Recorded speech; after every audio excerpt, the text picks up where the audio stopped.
ഒരുപാട് കോൺഫറൻസുകളും സമ്മിറ്റുകളും നടന്നുകൊണ്ടിരുന്ന കാലമാണ്.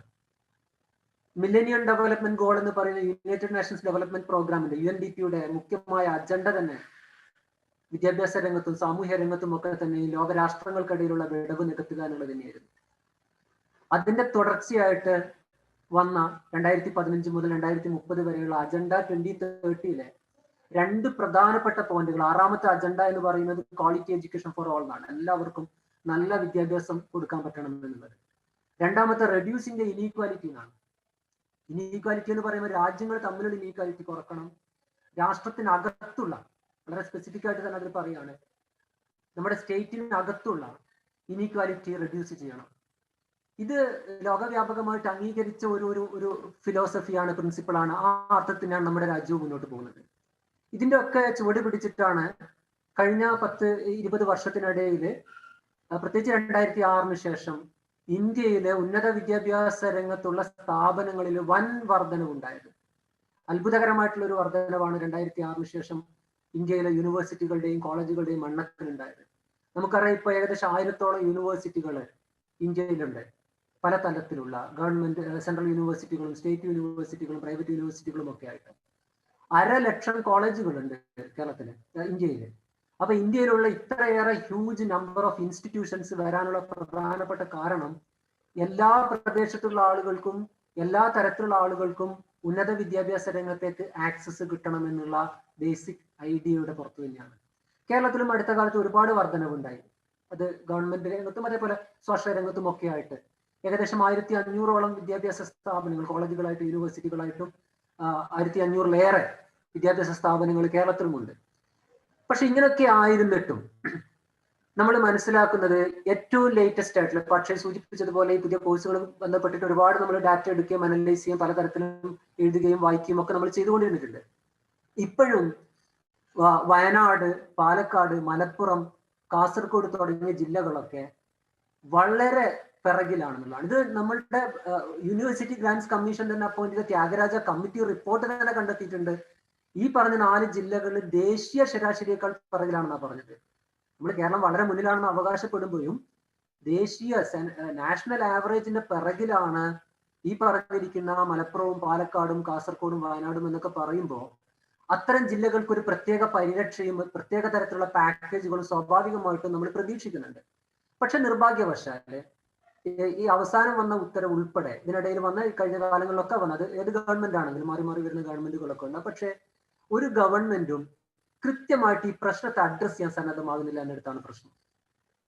എങ്ങനെയാണ് അഡ്രസ് ചെയ്യേണ്ടതെന്ന് വെച്ച് കഴിഞ്ഞാൽ, നമ്മൾ സ്വാഭാവികമായിട്ട് ഒരു പ്രദേശത്തുള്ള ജനങ്ങളുടെ ഇതുമായി ബന്ധപ്പെട്ട് 10-20 വർഷം മുമ്പ് തന്നെ അന്നത്തെ വിദ്യാഭ്യാസ മന്ത്രിയും ഒക്കെ ആയിട്ടുള്ള ഡിസ്കഷനൊക്കെ ഈ ഗ്രൂപ്പിൽ തന്നെ ഇരിക്കുന്ന ഡോക്ടർ TPM ഫരീദ് സാറിനെ പോലുള്ള ആളുകളൊക്കെ തന്നെയും ഏജ് സ്പെസിഫിക് ആയിട്ടുള്ള ഇൻഡെക്സുകൾ ഡെവലപ്പ് ചെയ്യുകയും ആസ്കി എന്നൊക്കെ പറയുന്ന ഇൻഡെക്സ് ഡെവലപ്പ് ചെയ്യുകയും ഉത്തരവാദപ്പെട്ട ആളുകളുടെ ശ്രദ്ധയിൽപ്പെടുത്തുകയും ചെയ്തിരുന്നു. അന്ന് നേരത്തെ ഉണ്ടായിരുന്ന പ്രധാനപ്പെട്ട പ്രശ്നം ഹയർ സെക്കൻഡറിയിലായിരുന്നു. ഇപ്പോഴും ഹയർ സെക്കൻഡറിയിൽ ആ പ്രശ്നം നിലനിൽക്കുന്നുണ്ട്. അത് കഴിഞ്ഞ് ഹയർ എഡ്യൂക്കേഷനിലേക്ക് വരുമ്പോൾ ആ പ്രശ്നത്തിന്റെ ഗ്രാവിറ്റി വർദ്ധിക്കുക ചെയ്യുന്നത്. അപ്പൊ അങ്ങനെ ഏജ് സ്പെസിഫിക് ആയിട്ടുള്ള കാറ്റഗറി നോക്കാതെ, അല്ലെങ്കിൽ 10ാം ക്ലാസ് കഴിഞ്ഞും 12ാം ക്ലാസ് കഴിഞ്ഞും പുറത്തിറങ്ങുന്ന ആളുകളുടെ എണ്ണത്തിന് പ്രപ്പോർഷനേറ്റ് ആയിട്ട് കോഴ്സുകളും കോളേജുകളും അനുവദിക്കുകയോ അല്ലെങ്കിൽ അത്തരത്തിൽ വളർത്തിക്കൊണ്ടുവരികയോ ചെയ്യാത്തത് തന്നെയാണ് പ്രശ്നം. KK ഗ്രൂപ്പ് സാർ തന്നെ 10-12 വർഷം മുമ്പ് ഫോറം ഫോർ മലബാർ റൈറ്റ്സിലൊക്കെ ഞാൻ ഒരുപാട് പ്രഭാഷണങ്ങൾ സാറിനെ കേട്ടിട്ടുണ്ട്. ഫസൽ സാറും അവരൊക്കെ ഒരുമിച്ചുള്ള ഒരുപാട് പരിപാടികളിൽ ഈ വിഷയം മുന്നോട്ട് വെച്ചിരുന്നു. ഇടക്കുണ്ടാവുന്ന ചെറിയ എന്തെങ്കിലും നടപടികളല്ലാതെ കൃത്യമായിട്ട് മലബാറിന്റെ പിന്നോക്കാവസ്ഥ മാറുക എന്ന അർത്ഥത്തിൽ ഉണ്ടായിട്ടില്ല എന്നുള്ളതാണ്. മാത്രവുമല്ല, ഇതിനെ നമ്മൾ കൃത്യമായിട്ടൊന്ന് അനലൈസ് ചെയ്യുമ്പോൾ 1961 ഉണ്ടായിരുന്ന ഡിസ്പാരിറ്റി ഇൻഡെക്സിനേക്കാളും ഇപ്പോൾ ഡിസ്പാരിറ്റി ഇൻഡെക്സ് വർദ്ധിച്ചിരിക്കുന്നതാണ്. 1.61 ആയിരുന്നു ഈ പറഞ്ഞിരിക്കുന്ന തെക്കൻ കേരളം എന്ന് പറയുന്ന, മലബാർ എന്നതുകൊണ്ട് നമ്മൾ ഇവിടെ ഡിഫൈൻ ചെയ്യുന്നത് തൃശ്ശൂരിന് മുകളിലോട്ടുള്ള ജില്ലകൾ. ആ ജില്ലകളെയും തൃശ്ശൂരിന് താഴോട്ടുള്ള ജില്ലകളെ, തൃശ്ശൂർ ഉൾപ്പെടെ താഴോട്ടുള്ള ജില്ലകളെ മലബാർ എന്ന് കൺസിഡർ ചെയ്താൽ 1961 1.61 ആയിരുന്നു ഡിസ്പാരിറ്റി ഇൻഡെക്സ് എങ്കിൽ ഇപ്പോൾ അത് 1.9 ആയിട്ട് വളർന്നിരിക്കുന്നു. അപ്പോൾ ഈ വിടവ് വർദ്ധിക്കുന്നു എന്നുള്ളത് വളരെയേറെ ശ്രദ്ധിക്കേണ്ടുന്ന ഒരു കാര്യമാണ്. അപ്പൊ ഇത്തരമൊരു സാഹചര്യത്തിലാണ് നമ്മൾ ഇത്തരമൊരു കൂട്ടായ്മ ഉണ്ടാകുന്നത്. ഈ കൂട്ടായ്മയുടെ ഉത്തരവാദിത്തം അല്ലെങ്കിൽ ഇതിന്റെ ഒരു ലക്ഷ്യം എന്ന് പറയുന്നത് ഒരൊറ്റ സിംഗിൾ അജണ്ടയിലാണ്. മലബാറിന്റെ വിദ്യാഭ്യാസ രംഗത്തുള്ള പിന്നോക്കാവസ്ഥ പരിഹരിക്കുന്നതിനുള്ള സ്ട്രാറ്റജികൾ ഉണ്ടാക്കിയെടുക്കുക. അതിനുള്ള ആക്ടിവിറ്റീസ് ഫോം ചെയ്യുക.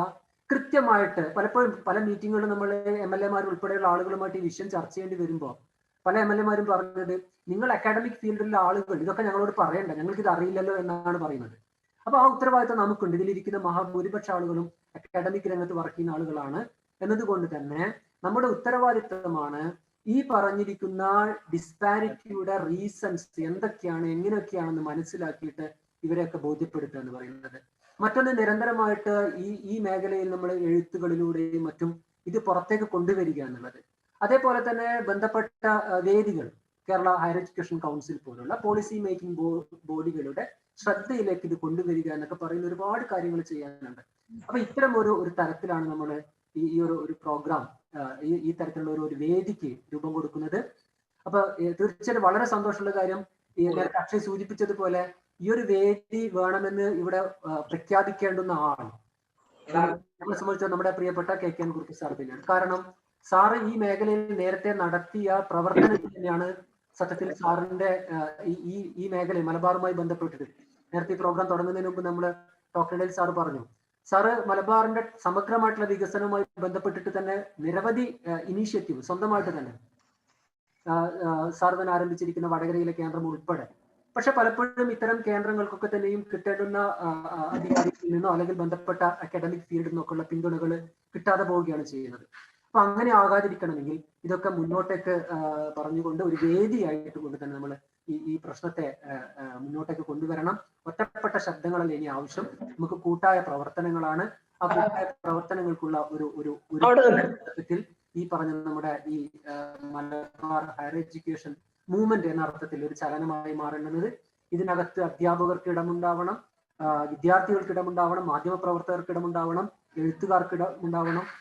അതേപോലെ തന്നെ മറ്റ് ഏത് മേഖലകളിൽ വർക്ക് ചെയ്യുന്ന ആളുകൾക്കും ഈ ഒരു മൂവ്മെന്റിന്റെ ഭാഗമായിക്കൊണ്ട് മലബാറിനെ മുന്നോട്ട് കൊണ്ടുവരാനുള്ള സാധ്യത നമ്മൾ തുറന്നിടണം. നമ്മുടെ പ്രിയപ്പെട്ട KK സാറിനെ ഇതിന്റെ ഔപചാരികമായിട്ടുള്ള പ്രഖ്യാപനം, ഈ വേദിയുടെ ഒരു പ്രഖ്യാപനം നടത്തുന്നതിനോട് ഞാൻ വളരെ സ്നേഹത്തോടുകൂടെ ക്ഷണിക്കുന്നു. Sir please.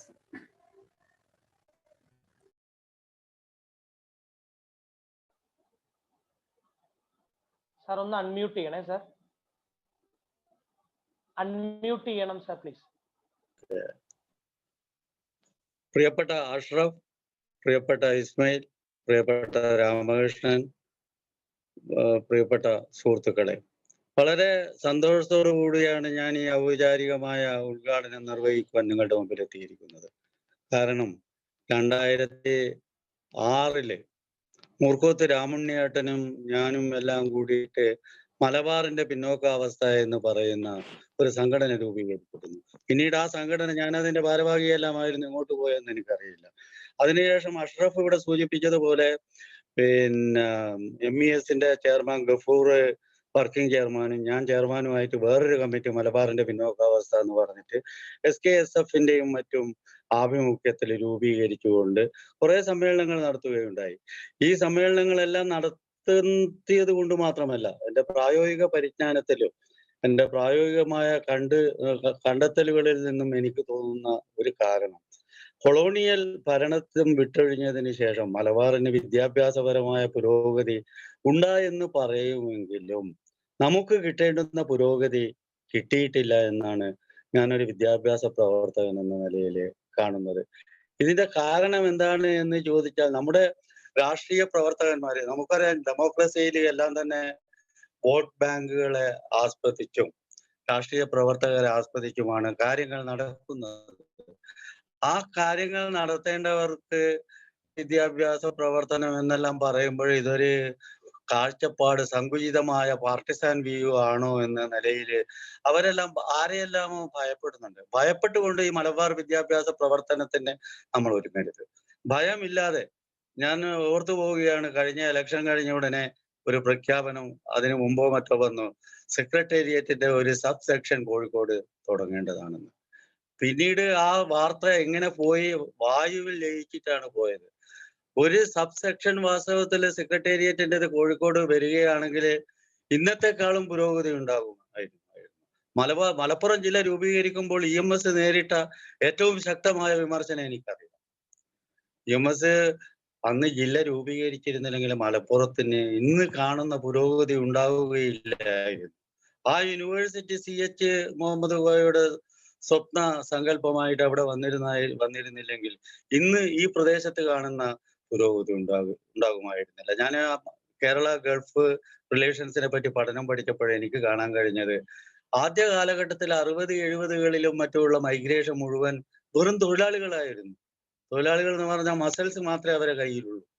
അതുമായിട്ടാണ് അവർ മൈഗ്രേഷന് പോയത്. പിന്നീട് പോകുമ്പോൾ കാലിക്കറ്റ് യൂണിവേഴ്സിറ്റി 68 വന്നതിന് ശേഷം 70-80കളിലെല്ലാം പോകുമ്പോൾ അവരുടെ കയ്യിൽ ഒരു BA സർട്ടിഫിക്കറ്റ്, ഒരു ഇന്റർമീഡിയറ്റ്, പ്രീ ഡിഗ്രി സർട്ടിഫിക്കറ്റ് ഇതെല്ലാം അവരുടെ കയ്യിലുണ്ടായിരുന്നു. They were equipped something. അപ്പൊ ഈ നിലയിൽ മാറ്റങ്ങൾ വരുത്തിയത് യൂണിവേഴ്സിറ്റിയാണ് മാറ്റങ്ങൾ വരുത്തിയത്. ഇപ്പൊ ഫ്രഞ്ച് റവല്യൂഷൻ തന്നെ പറയുന്നുണ്ട് തുല്യത നിങ്ങൾ കൊടുക്കണം. തുല്യത എങ്ങനെയാ കൊടുക്കാൻ കഴിയുക? വിദ്യാഭ്യാസ രംഗത്ത് തുല്യത പ്രദാനം ചെയ്ത് കൊണ്ടാൽ മാത്രമേ നിങ്ങൾക്ക് ഈക്വാലിറ്റി, ലിബർട്ടി, ഫ്രറ്റേണിറ്റി നടപ്പിലാക്കാൻ കഴിയൂ. ഒരു രാഷ്ട്രത്തിന്റെ ലക്ഷ്യം തന്നെ ഈക്വാലിറ്റി, ലിബർട്ടി ആൻഡ് ഫ്രറ്റേണിറ്റിയാണ്. അപ്പൊ ആ നിലയിൽ ഇതിനെ വളർത്തിയെടുക്കുവാൻ കഴിയുന്ന വിധത്തിലുള്ള ശക്തികള് ഞാൻ പ്രസംഗിക്കുന്നതിനിടയിൽ അപ്പൊ തുല്യത എന്ന് കൊടുക്കണമെങ്കിൽ നിങ്ങൾ അതിനുവേണ്ടി പ്രവർത്തിക്കുവാനുള്ള നിങ്ങൾക്കുള്ള ഓഫീസ് വേണം.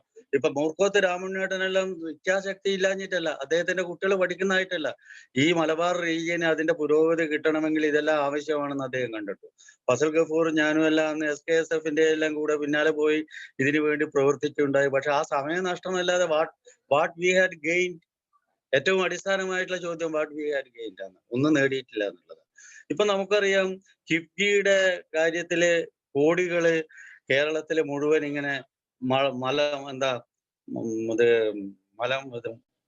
മഴയിലെ പെരുവെള്ളം പോലെ വരികയാണെന്നാണ്. പക്ഷെ നിങ്ങൾ അതിന്റെ സ്റ്റാറ്റിസ്റ്റിക്സ് നോക്കിയിട്ടുണ്ടോ? ഒരു കിഫ്ബി കോളേജിന് 10 കോടി റുപ്യ കൊടുക്കുമ്പോൾ അവിടെ എത്ര കുട്ടികൾ പഠിക്കുന്നുണ്ട്? അതിന്റെ സ്ക്വയർ ഫീറ്റ് എത്രയാണ് ഒട്ടാകെ ആ കോളേജിനുള്ളത്?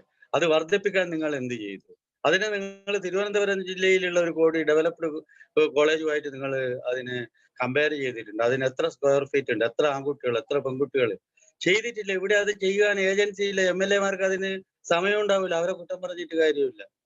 അത് ചെയ്യണമെങ്കിൽ ഒരു പെർമനന്റ് ഓഫീസ് ഫംഗ്ഷൻ ചെയ്യേണ്ടതാണ്. പണം കൊടുത്ത് ശമ്പളം കൊടുത്തുകൊണ്ട് സ്റ്റാറ്റിസ്റ്റിക്കൽ അനാലിസിസിന് വേണ്ടിയിട്ടുള്ള ഒരു ഡാറ്റ വേണ്ടതാണ്. ഇപ്പൊ ഞാൻ വിദ്യാഭ്യാസ വലിയ പ്രവർത്തകനാണ് എന്നാണ് ആളുകൾ പറയുന്നത്. ഞാൻ ഒന്നിനുമല്ല എന്നുള്ളത് ഈ ഗവൺമെന്റ് തന്നെ തെളിയിച്ചു കഴിഞ്ഞു. അതായത് നിങ്ങളെ സേവനമൊന്നും ഞങ്ങൾക്ക് ആവശ്യമില്ല. വിദ്യാഭ്യാസ പ്രവർത്തകന്റെ സേവനം ആവശ്യമില്ല എന്ന് പറയുമ്പോൾ എനിക്കറിയാം, ഡൽഹിയിൽ ഒരു ഫൈനാൻസ് കമ്മിറ്റിയിൽ ഞാൻ ഉണ്ടായിരുന്ന ICHR ഉണ്ടായിരുന്നപ്പോൾ ഒരു കോളേജ് 20,000 റുപ്യ സെമിനാറിന് ചോദിച്ച കമ്മിറ്റി എഴുതി. അപ്പൊ ഞാൻ അവരോട് പറഞ്ഞു, കഷ്ടമാണ് നിങ്ങൾ ചെയ്യുന്നത്. 20,000 റുപ്യ കൊണ്ട് ഒരു കോളേജിൽ ഒരു സെമിനാർ കൾച്ചർ ഉണ്ടാവട്ടെ, അതിനുവേണ്ടി നിങ്ങൾ പ്രയത്നിക്കൂ എന്ന് പറഞ്ഞപ്പോൾ നമ്മുടെ അവകാശങ്ങൾ സംഘടിപ്പിക്കണമെങ്കിൽ അവകാശം സംഘടിപ്പിക്കുക പാർട്ടിസാനായിട്ടല്ല. ഞാൻ ഒരിക്കലും ഒരു പാർട്ടിസാനല്ല. ഇന്ത്യയുടെ കാഴ്ചപ്പാടിന് ഇന്ത്യൻ നേവിയെ എല്ലാം ഒന്നായിട്ട് കാണുന്ന പഠനങ്ങൾ എഴുതിയിട്ടുള്ള അധ്യാപകനാണ് ഞാൻ. അപ്പോൾ ആ നിലയിൽ നോക്കുമ്പോൾ മലബാർ ഇന്നും വളരെ പിന്നോക്കാവസ്ഥയിൽ ഒരു കൊളോണിയൽ സ്ഥിതിയിലാണെന്ന് പറയുവാൻ ഇവിടുത്തെ ഒരൊറ്റ MLA-ക്ക് ധൈര്യം ഉണ്ടോ എന്നാണ് ഞാൻ ചോദിക്കുന്നത്. ഒരൊറ്റ പഞ്ചായത്ത് പ്രസിഡന്റിന് ധൈര്യമുണ്ട്. ഉണ്ടെങ്കിൽ അവന് പിന്നെ അടുത്ത് വോട്ടും ഉണ്ടാവില്ല എന്നിതാണ്. ഞാൻ ഒരു പാർട്ടിയുടെയും കെട്ടുപെട്ടിൽ പെട്ടിട്ടില്ല. ഞാൻ സ്വതന്ത്രമായി ചിന്തിക്കുന്നു, സ്വതന്ത്രമായിട്ട് പ്രവർത്തിക്കുന്നു. നിങ്ങൾ പറയുന്ന പല കാര്യങ്ങൾക്ക് ഞാൻ ഉദാഹരണം പറഞ്ഞുതരാം. പിന്നെ വയനാട് ജില്ലയുടെ 12ാം കമ്മീഷനിലോ ഏതോ പ്ലാനിംഗ് ബോർഡിന്റെ കമ്മീഷനിൽ പ്രഭാത് പട്നായക് ചെയർമാൻ ആയിരിക്കുമ്പോൾ ഞാൻ പറഞ്ഞു വയനാടിന് സ്പെഷ്യൽ പാക്കേജ് വേണമെന്ന് പറഞ്ഞു. കാരണം ഇത്രയും കൊല്ലമായിട്ട് മലബാറിൽ നിന്ന് പണം ചൂഷണം ചെയ്ത് പുറത്തേക്ക് കൊണ്ടുപോയതല്ലാണ്ട് ഇവിടെ ഇൻവെസ്റ്റ്മെന്റ് ഇല്ല. ഇപ്പോൾ കാസർഗോഡിന്റെ പുരോഗതി വല്ലതും ഉണ്ടെങ്കിൽ അത് ചെറിയ മൈഗ്രന്റ് ലേബറേഴ്സ് ഉണ്ടാക്കിയ ചായപ്പൊടിയും കഫേയും ഇതെല്ലാം കൊണ്ടുള്ള വളർച്ച മാത്രമേ കാസർഗോഡിനുള്ളൂ. ഏറ്റവും വലിയ പണക്കാരൻ കൊച്ചിയിലാണ് പണം ഇൻവെസ്റ്റ് ചെയ്യുക. അവൻ കാസർഗോഡ് ഇൻവെസ്റ്റ് ചെയ്യില്ല. കാരണം അവിടെ ആളില്ല, സാധനം വാങ്ങാനും ആളുണ്ടാവില്ല. അപ്പൊ ഇതെല്ലാം തന്നെ ലാഭ നഷ്ടത്തിന്റെ ക്രമത്തിൽ പോകുമ്പോൾ ഒരു സ്റ്റേറ്റിന് നഷ്ടത്തിന്റെ ക്രമത്തിൽ ചിന്തിക്കാൻ പറ്റില്ല. സ്റ്റേറ്റ് ചിന്തിക്കുന്നത് ഈക്വാലിറ്റി. ഇപ്പൊ റഷ്യയുടെ പഠനത്തെ പറ്റിയെല്ലാം നടത്തിയ ഏറ്റവും ആധികാരിക പണ്ഡിതനായ ഗോത്തോവസ്കി എന്റെ സുഹൃത്താണ്. അപ്പൊ അദ്ദേഹം പറയുന്നത് റഷ്യയുടെ പഠനത്തിന് തന്നെ കാരണം ഈ ഡെവലപ്മെന്റിന്റെ പാറ്റേൺ ആണ്. ഇപ്പൊ ഇവിടെ ഒരു ഡെവലപ്മെന്റ് പാറ്റേൺ 50 പണം വിതരണം ചെയ്തപ്പോഴേ അത് എത്ര നമുക്ക് ലഭിച്ചു, എത്ര മറ്റ് തിരുവനന്തപുരം കൊച്ചി മേഖലകൾക്ക് ലഭിച്ചു എന്ന് നമ്മൾ ആരെങ്കിലും കമ്പയർ ചെയ്തിട്ടുണ്ടോ? കമ്പയർ ചെയ്യാൻ ഞാൻ നിങ്ങളോട് അപേക്ഷിക്കുകയാണ്. 1998-ലോ 99-ലോ നമ്മൾ MA അബ്ദുള്ള സാറ് പറഞ്ഞിട്ട് ഞാനൊരു പ്രോജക്റ്റ് ഞാനും എക്കണോമിക് ഡിപ്പാർട്ട്മെന്റും കൂടി തൃശ്ശൂർ നടത്തി. അതിൽ ഞങ്ങൾ കണ്ടത് മുസ്ലിം പെൺകുട്ടികളെ വിദ്യാഭ്യാസ ഹയർ എഡ്യൂക്കേഷന്റെ റേറ്റ് SC/ST പിന്നോക്കമാണെന്ന് 2002-2003 ഞങ്ങൾ പറഞ്ഞു. അതിനുശേഷം ആ ഗ്രാമത്തിൽ ഒരു സർവേ നടത്തുവാൻ ഇന്ന് നിങ്ങൾ ആരെങ്കിലും പോയിട്ടുണ്ടോ? ആരും പോയിട്ടില്ല. അവരെവിടെ നിൽക്കുന്നു എന്ന് കണ്ടെത്തണം. അങ്ങനെ കണ്ടെത്തിയാൽ മാത്രമേ സോഷ്യോളജിക്കലും ഹിസ്റ്റോറിക്കലും ആയിട്ട് നമുക്ക് ഓരോന്നിന്റെയും പുരോഗതിയെ അളന്നു തൂക്കുവാൻ കഴിയുകയുള്ളൂ. അതിന് നമ്മൾ പോകുന്നില്ല. അപ്പൊ വയനാട്ടിന്റെ കാര്യം പറഞ്ഞപ്പോൾ ഞാൻ പെട്ടെന്ന് വഴിമാറിപ്പോയി. അപ്പോൾ ഞാൻ പറഞ്ഞു ഒരു 1500 കോടി പാക്കേജ് തരണമെന്ന് പറഞ്ഞപ്പോൾ പ്രഭാത് പട്നായക് എന്റെ സുഹൃത്തായതുകൊണ്ട് എന്തോ അദ്ദേഹം 1500 കോടി റുപ്യ സ്പെഷ്യൽ ഒരു പാക്കേജ് കാസർഗോഡിന് മാത്രം സാങ്ഷൻ ചെയ്തു. പക്ഷെ പിന്നീട് ഒരു 4 കൊല്ലം കഴിഞ്ഞപ്പോൾ ഞാൻ അവിടുത്തെ കളക്ടർ അവസരത്തിൽ മീറ്റ് ചെയ്തപ്പോൾ ആള് പറയുകയാണ്, നിങ്ങൾ മാത്രമേ അന്ന് പണം ആവശ്യപ്പെടാൻ കാസർഗോഡിന് വേണ്ടി ഉണ്ടായിരുന്നത്. പക്ഷെ ഒരു കാര്യം ഞാൻ പറയട്ടെ, ആ പണത്തിൽ 900 കോടിയും റീഡൈവേർട്ട് ചെയ്ത് വേറെ ഭാഗങ്ങളിലേക്ക് പോയി. അതിന് ബ്യൂറോക്രസിയുടെ എക്സ്പ്ലനേഷൻ എന്ന് പറഞ്ഞാൽ ആ പണം 900 കോടിയും എക്സിക്യൂട്ട് ചെയ്യാൻ ഉദ്യോഗസ്ഥന്മാരില്ല. അതുകൊണ്ട് ഞങ്ങൾ ആ പണം ലാപ്സാവാതിരിക്കാൻ വേറെ ഭാഗത്തേക്ക് കൊടുക്കും. ഇതെന്തൊരു ന്യായമാണ്? ഉദ്യോഗസ്ഥന്മാരെ ഉണ്ടാക്കാൻ നിങ്ങൾക്കും എനിക്കും കഴിയുമോ? അത് ഉണ്ടാക്കേണ്ടവരത് ചെയ്യില്ല എന്ന് പറഞ്ഞാൽ എന്ത് ചെയ്യും? അവരൊഴിച്ചിടും. കോളേജിൽ ലെക്ചർ, ഞാൻ ഒരൊറ്റ ഉദാഹരണം പറയാം. കാലിക്കറ്റ് യൂണിവേഴ്സിറ്റി ഇംഗ്ലീഷ് ഡിപ്പാർട്ട്മെന്റില് ഇസ്മയില് ഉള്ളത് കൊണ്ട് പറയാം ഇംഗ്ലീഷിന്റെ കാര്യം. 2 പ്രൊഫസർമാര് പിരിഞ്ഞു പോയി. പിന്നെ അപ്പോയിന്റ്മെന്റും മുഴുവൻ ഒരു ബാനും വന്നു. അപ്പൊ ഞാൻ പറഞ്ഞു, പണ്ട് ചർച്ചിൽ പറഞ്ഞതുപോലെ ഞാൻ ഇന്ത്യയെ പിരിച്ചുവിട്ടിട്ട് ലിക്വിഡേറ്റ് ചെയ്യും ഇവിടെ ഇരിക്കുന്നത്. ഞാൻ പറഞ്ഞു ഇംഗ്ലീഷ് ഡിപ്പാർട്ട്മെന്റ് ലിക്വിഡേറ്റ് ചെയ്യലല്ല എന്റെ പണി. ഞാൻ അവിടെ അഡ്വർടൈസ് ചെയ്തു. സിൻഡിക്കേറ്റ് മെമ്പർമാരുടെ പെർമിഷനോട് കൂടിയിട്ട് 2 ലെക്ചർമാരെ നിയമിച്ചു. ആ 2 ലെക്ചർമാരെ നിയമിച്ചതിന് ഞാൻ പേരെടുത്ത് പറയുകയാണ്, ആന്റണി ഗവൺമെന്റ് എനിക്ക് പണം തന്നില്ല 2 ആഴ്ചക്ക് ശമ്പളം കൊടുക്കും. 2.5 കോടി റുപ്യ അവര് ശമ്പളം തരാതെ ആ 10 ദിവസവും ഉറങ്ങാതെ കിടന്ന് മറിഞ്ഞ ഒരു മനുഷ്യനാണ് ഞാൻ. പക്ഷെ ഞാൻ ശമ്പളം കൊടുത്തു. ഞാൻ അവിടെ ഉണ്ടാക്കി എഞ്ചിനീയറിംഗ് കോളേജിന്റെ ക്യാപിറ്റൽ ഉണ്ട്. ആ ക്യാപിറ്റൽ എടുത്തിട്ട് നിങ്ങൾ പണം കൊടുക്കും, റിപ്പോർട്ട് സിൻഡിക്കേറ്റ് എഴുതിയിട്ട് ഞാൻ എന്റെ ചെയർ ഒഴിഞ്ഞിട്ട് വരികയും ചെയ്തു. ചെയർ ഒഴിഞ്ഞതിന്റെ പിറ്റേ ദിവസം അവർ പണം കൊടുക്കുകയും ചെയ്തു. അപ്പൊ ഇതല്ലേ രാഷ്ട്രീയം? ഈ രാഷ്ട്രീയത്തിൽ നിന്ന് ഇന്നും മലബാർ മുക്തമല്ല. മലബാറിന്റെ വേറൊരു കാരണം, പഞ്ചായത്തുകളുടെ എണ്ണം എത്ര, നിങ്ങളെ താലൂക്കുകളുടെ എണ്ണം എത്ര, ഡിവിഷന്റെ എണ്ണം എത്ര, ഗ്രാമങ്ങളുടെ എണ്ണം എത്ര, ഇതെല്ലാം നോക്കിയിട്ടാണ് കേന്ദ്ര ഗവൺമെന്റ് അവരെ പ്ലാനിംഗ് ബോർഡ് ഉണ്ടോ ഇല്ലയോ എന്ന് എനിക്കറിയില്ല. ആ ബോർഡിൽ നിന്ന് പണം അനുവദിക്കുന്നത് ഇതെല്ലാം നോക്കിയിട്ടാണ്. നമുക്ക് പെരിയ എന്ന് പറയുന്ന ഒരു ഗ്രാമമുണ്ട് ഇവിടെ കാസർഗോഡ്. ഏതാണ്ട് 3 പഞ്ചായത്തിന് സമാണ് ഇവിടുത്തെ ആലപ്പുഴയിലെ. അതുപോലെ തന്നെ വേറൊരു ഡിവിഷൻ ഉണ്ട്, കാസർഗോഡ് ഡിവിഷൻ ഉണ്ട്. കാസർഗോഡ് ഡിവിഷൻ ആണെങ്കിൽ ആലപ്പുഴ ഡിവിഷന്റെ 5 ഇരട്ടി വരും. അപ്പൊ ഇതെല്ലാം നോക്കിയിട്ട് പണം വിതരണം ചെയ്യുമ്പോൾ ജനങ്ങളുടെ ജനസംഖ്യ അനുപാതം എത്ര, പഞ്ചായത്തുകൾ എത്ര, ഇതെല്ലാം നോക്കി വരുമ്പോൾ നമുക്ക് ഏറ്റവും ചുരുങ്ങിയ ഇൻഡെക്സ് ആണ് കിട്ടുന്നത് മലബാർ ഭാഗത്തിന്. മലബാർ ഭാഗം കാരണം ബ്രിട്ടീഷ് ഭരണത്തിന്റെ നേരിട്ട് കീഴിലായിരുന്നതിനാൽ അവര് ചിറ്റമ്മ നയത്തില് പോലീസ് സ്റ്റേഷൻ ഉണ്ടോ സ്കൂളുണ്ട് എന്ന് പറയുന്ന വിധത്തിലുള്ളൊരു നടപടി സ്വീകരിച്ചപ്പോൾ തിരുവിതാംകൂറിലും കൊച്ചിയിലും നാട്ടുരാജാക്കന്മാരായിരുന്നു. ആ നാട്ടുരാജാക്കന്മാർക്ക് ട്രിബ്യൂട്ട് കമ്പനിക്ക് കൊടുത്തു കഴിഞ്ഞാൽ പിന്നെ അവരൊന്നും പേടിക്കണ്ട. അവര് സ്വതന്ത്രമായി അവർക്ക് എന്ത് വേണമെങ്കിലും സ്കൂള്, പാലം അല്ലെങ്കിൽ റോഡ് എല്ലാം തുടങ്ങാം. അങ്ങനെ തുടങ്ങിക്കൊണ്ടാണ് തിരുവനന്തപുരത്തിനും അല്ലെങ്കിൽ കൊച്ചിക്കും എല്ലാം തന്നെ. കൊച്ചിയും പിന്നോക്കാവസ്ഥയിലാണെന്നാണ് അവർ പറയുന്നത്. ഞാനത് പഠിച്ചിട്ടില്ല. അപ്പൊ തിരുവിതാംകൂറിലെ ഒരു കോളേജില്, തിരുവനന്തപുരം കോളേജ്, അവിടെ 32 MA ഉണ്ട്. ആ 32 MA സീറ്റുള്ള കോളേജ് ഉണ്ടാകുമ്പോൾ കാസർഗോഡ് ഒട്ടാകെ നോക്കിയാല് 7 MA സീറ്റാണ് ഉള്ളത്. 7 MA കോഴ്സുകളാണ് ഉള്ളത്. അതുപോലെ തന്നെ നിങ്ങൾ വയനാട്ടിൽ നോക്കുക എന്ന് പറഞ്ഞു കഴിഞ്ഞാൽ 6 കോഴ്സുകൾ 5 കോഴ്സുകൾ. ബാക്കിയുള്ളവർ എവിടെ പോയിട്ട് പഠിക്കാൻ സീറ്റ് കിട്ടും. ഇൻഡെക്സിന്റെ പ്രശ്നം. ഈ ഇൻഡെക്സിന്റെ പ്രശ്നം എന്ന് പറഞ്ഞാൽ അത് വൈസ് ചാൻസലർ ലെവലിൽ സോൾവ് ചെയ്യാൻ വൈസ് ചാൻസലർ റെഡി അല്ലെങ്കിൽ അത് നിങ്ങൾ വീണ്ടും പിന്നെ ഇച്ഛാഭംഗം, മോഹഭംഗം വരുത്തുന്നതാണ്. കാരണം ഞാൻ ഒരൊറ്റ ഉദാഹരണം പറയാം. ഈ കമ്പ്യൂട്ടർ സയൻസിൽ 30 സീറ്റുകൾ വയനാട്ടിലേക്ക് ഞാൻ അനുവദിച്ചു. അവിടെ ഒരു കോളേജ് തുടങ്ങി കമ്പ്യൂട്ടർ സയൻസിന് വേണ്ടി. അപ്പൊ ഇൻഡെക്സ് നോക്കിയ പ്രകാരം മുഴുവൻ ആളും തിരുവനന്തപുരത്തുള്ളവരാണ്, 25 പേരും അവിടെയുള്ളവര്. അവരെ പഠിപ്പിക്കേണ്ടതല്ല ഞാൻ പറയുന്നത്. വയനാട്ടിൽ ഒരൊറ്റ ആദിവാസിക്കും വയനാട്ടിലെ ഒരു നേറ്റിവിറ്റിക്കാരനും അവിടെ കോളേജിൽ അഡ്മിഷൻ ഇല്ല. അപ്പൊ ഇതിന്റെ കാരണം പഠിച്ചുകൊണ്ട് പിറ്റേത്തെ വർഷം ഞങ്ങൾ എന്ത് ചെയ്തു എന്ന് പറഞ്ഞാൽ 10 ഇൻഡെക്സ് മാർക്ക് വയനാട് നേറ്റിവിറ്റിക്ക് കൊടുത്തു. അപ്പോൾ ഏകദേശം ഈക്വൽ ആയിട്ട് 10-20 വയനാട്ടുകാർക്കും കിട്ടാൻ തുടങ്ങി. അപ്പൊ ഈ നിലയിൽ നമ്മള് ബുദ്ധി ഉപയോഗിച്ചുകൊണ്ട് ചെയ്യേണ്ട അനേകം കാര്യങ്ങൾ വിദ്യാഭ്യാസ രംഗത്തുണ്ട്. വിദ്യാഭ്യാസ വിദഗ്ധരെ ഒഴിച്ചു നിർത്തി എന്നെ വിളിക്കാഞ്ഞിട്ടല്ല. എന്നെ വിളിച്ചാലും ഞാൻ പോകാറില്ല. ഞാൻ ഈ 4-5 യൂണിവേഴ്സിറ്റിയിലെ സെനറ്ററും മറ്റുമാണ്. ഞാൻ പോകാറേ ഇല്ല. അതല്ല കാരണം. നിങ്ങൾ ഡെമോക്രസിയിൽ നീതിന്യായപരമായിട്ട് നിങ്ങൾ പെരുമാറിയിട്ടില്ലെങ്കിൽ എന്താ സംഭവിക്കുക? തീവ്രവാദം ഒരു ഭാഗത്ത് വരും. തീവ്രവാദ ഉദ്യോഗങ്ങൾ കൊടുത്തില്ലെങ്കിൽ തീവ്രവാദികളിലേക്ക് അവർ പോകുന്നതിന് നമ്മൾ സ്റ്റേറ്റ് ആണ് വാസ്തവത്തിൽ അതിന്റെ ഉത്തരവാദികൾ. എന്നിട്ട് ഇല്ലാത്ത പണം വാങ്ങാൻ, കേന്ദ്ര ഗവൺമെന്റ് പണം വാങ്ങാൻ വേണ്ടിയിട്ട് നക്സലാണ് എന്ന് ഒരുത്തന്നെ സംശയം തോന്നിയാൽ മതി. നക്സലായി 1945 മുതൽ 48, 49 വരെ ഇവിടെ നിലവിലുണ്ടായിരുന്നത് മദ്രാസ് പ്രവിശ്യയിൽ മലബാറിൽ അതായിരുന്നു. Shooted site order. 2 പേരെ കാട്ടിൽ കണ്ടാൽ അവർ കമ്മ്യൂണിസ്റ്റുകാരാണെന്ന് വിചാരിച്ചിട്ട് നിങ്ങൾക്ക് വെടിവെച്ചിട്ട് കൊല്ലാം. സ്റ്റേറ്റ് ചോദിക്കുന്നില്ല. ഇന്നും അതാണ് നടക്കുന്നത് ഈ സ്വാതന്ത്ര്യത്തിന്റെ ഇത്രയും വർഷത്തിന് ശേഷം. അപ്പൊ ഈ നിലയിൽ നോക്കുമ്പോൾ നിങ്ങൾ ഒരു പെർമനന്റ് ഓഫീസ്, ഓരോ സ്റ്റാറ്റിസ്റ്റിക്സിനെ പറ്റിയിട്ടും നിങ്ങൾക്ക് ഓരോ കൊല്ലവും സ്റ്റേറ്റ് അലോട്ട് ചെയ്യുന്ന ബഡ്ജറ്റ് എത്ര, ഇതാരും നോക്കൂല എന്ന് തിരുവനന്തപുരത്തുള്ള ഉദ്യോഗസ്ഥന്മാർക്ക് അറിയാം. 950 കോടി റുപ്യ ഡൈവേർട്ട് ചെയ്തിട്ട് കൊണ്ടുപോയതില്ല. ഡൈവേർട്ട് ചെയ്യലും അതിന്റെ കളിയും VC എന്നുള്ള നിലയിൽ എനിക്കും നന്നായിട്ട് അറിയാം. എന്തിനു വേണ്ടിയിട്ട് ചെയ്യാതെ. ഞാൻ വടകരക്ക് വേണ്ടിയിട്ട് ചെയ്തത്, ഞാൻ വടകരക്കാരനാണ് പലരും പറയും. ഞാൻ വടകരക്കാരനല്ല, ഞാൻ കാസർഗോഡുകാരനല്ല. ഞാൻ എൻ്റെ അച്ഛൻ കോഴിക്കോടുകാരൻ. അപ്പൊ നിങ്ങൾക്ക് എൻ്റെ ഒരു റീജിയൻ അല്ല പ്രശ്നം. വടകരയിൽ വിദ്യാഭ്യാസമാണ്. കൊപ്പര വിക്കലും കൊപ്പര ബജാരും അല്ലാണ്ട് വടകര ഒരു ചുക്കും ഉണ്ടായിരുന്നില്ല. എത്രയോ മന്ത്രിമാർ അവിടെ ചന്ദ്രശേഖരൻ അടക്കമുള്ളവർ വന്നു. എന്തുകൊണ്ട് ഉണ്ടാക്കിയില്ല? എന്റെ ചോദ്യം അതാണ്.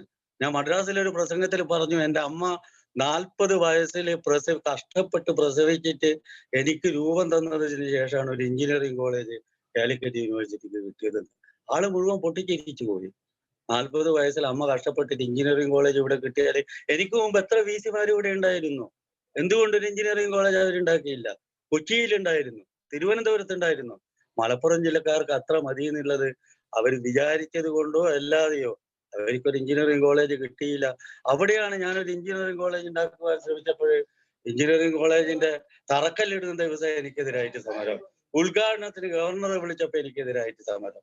ഇതെല്ലാം രാഷ്ട്രീയം അല്ലാതെ വേറെ എന്താണ്? നിങ്ങൾക്ക് വിദ്യാഭ്യാസം വർദ്ധിപ്പിക്കണമോ അല്ലെങ്കിൽ IAS കിട്ടണമോ? ഇതൊന്നുമല്ല. IAS സിവിൽ സർവീസ് ഒന്നുമല്ല. എത്രയോ സയന്റിസ്റ്റുകള്, കേന്ദ്ര ഗവൺമെന്റിന്റെ എത്രയോ പോസ്റ്റുകളിലേക്കുള്ള ആളുകൾ, നമുക്ക് ക്വാളിഫൈഡ് ആയിട്ടുള്ള ആളുകളെ കൊടുക്കാൻ കഴിഞ്ഞു. അപ്പൊ മുസ്ലിം സ്ത്രീകളുടെ വിദ്യാഭ്യാസത്തിലെ ഈ നാഷണലൈസ്ഡ് എഞ്ചിനീയറിംഗ് കോളേജിലേക്ക് ITI ഇതിലേക്കെല്ലാം വേണ്ടത്ര കോട്ട അവർക്ക് കിട്ടുന്നില്ല. ഇപ്പൊ CG എല്ലാം ചെയ്യുന്നത് പോലെ ആദ്യ ക്ലാസ്സുകൾ മുതൽ അവരെ നല്ല ബ്രൈറ്റ് ആയിട്ടുള്ള സ്റ്റുഡൻസിനെ കണ്ടുപിടിച്ചിട്ട് നമ്മൾ പഠിപ്പിക്കണം. അതിനുള്ള ഏജൻസികൾ വേണം. പണമുള്ളവൻ പണം ചെലവ് ചെയ്യട്ടെ. പണം ഇല്ലാത്തവര്, നിങ്ങൾ ഒരു സാധാരണ ചായ കുടിക്കാൻ നമ്മൾ പോകുമ്പോൾ അവശനായിട്ടുള്ള ഒരാൾക്ക് നമ്മൾ ഒരു കപ്പ് ചായ വാങ്ങിച്ചു. അപ്പൊ ആ കൾച്ചറെല്ലാം പോയി എവിടെയോ എത്തിയിരിക്കുകയാണ്. അപ്പൊ ഒരു ന്യൂ കൾച്ചർ നിങ്ങൾ ഉണ്ടാക്കണമെങ്കിൽ നിങ്ങൾക്ക് വേണ്ടുന്ന വിദ്യാഭ്യാസ വിദഗ്ധരായിട്ടുള്ള VC-മാർ വേണം. എല്ലാ VC-മാരും വിദ്യാഭ്യാസ വിദഗ്ധരൊന്നുമല്ല. രാഷ്ട്രീയത്തിന്റെ ഇതിൽ വന്നിട്ട് ചാണകം ഇറക്കുമതി ചെയ്യുന്ന VC-മാർ ഇവിടെ ഉണ്ടായി. അതിന് വേറെ ലക്ഷ്യങ്ങളുണ്ട്. ചാണകം ഉപയോഗിക്കാൻ നിങ്ങൾക്ക് വേണമെങ്കിൽ, പക്ഷെ ഇറക്കുമതി കേന്ദ്രമാക്കിയിട്ട് അതിനെ മാറ്റാൻ പാടില്ല. ഇവിടെ ഇതെല്ലാമാണ് നടക്കുന്നത്. 90-ലെ ഒരു ഫയല് ഞാൻ കണ്ടു.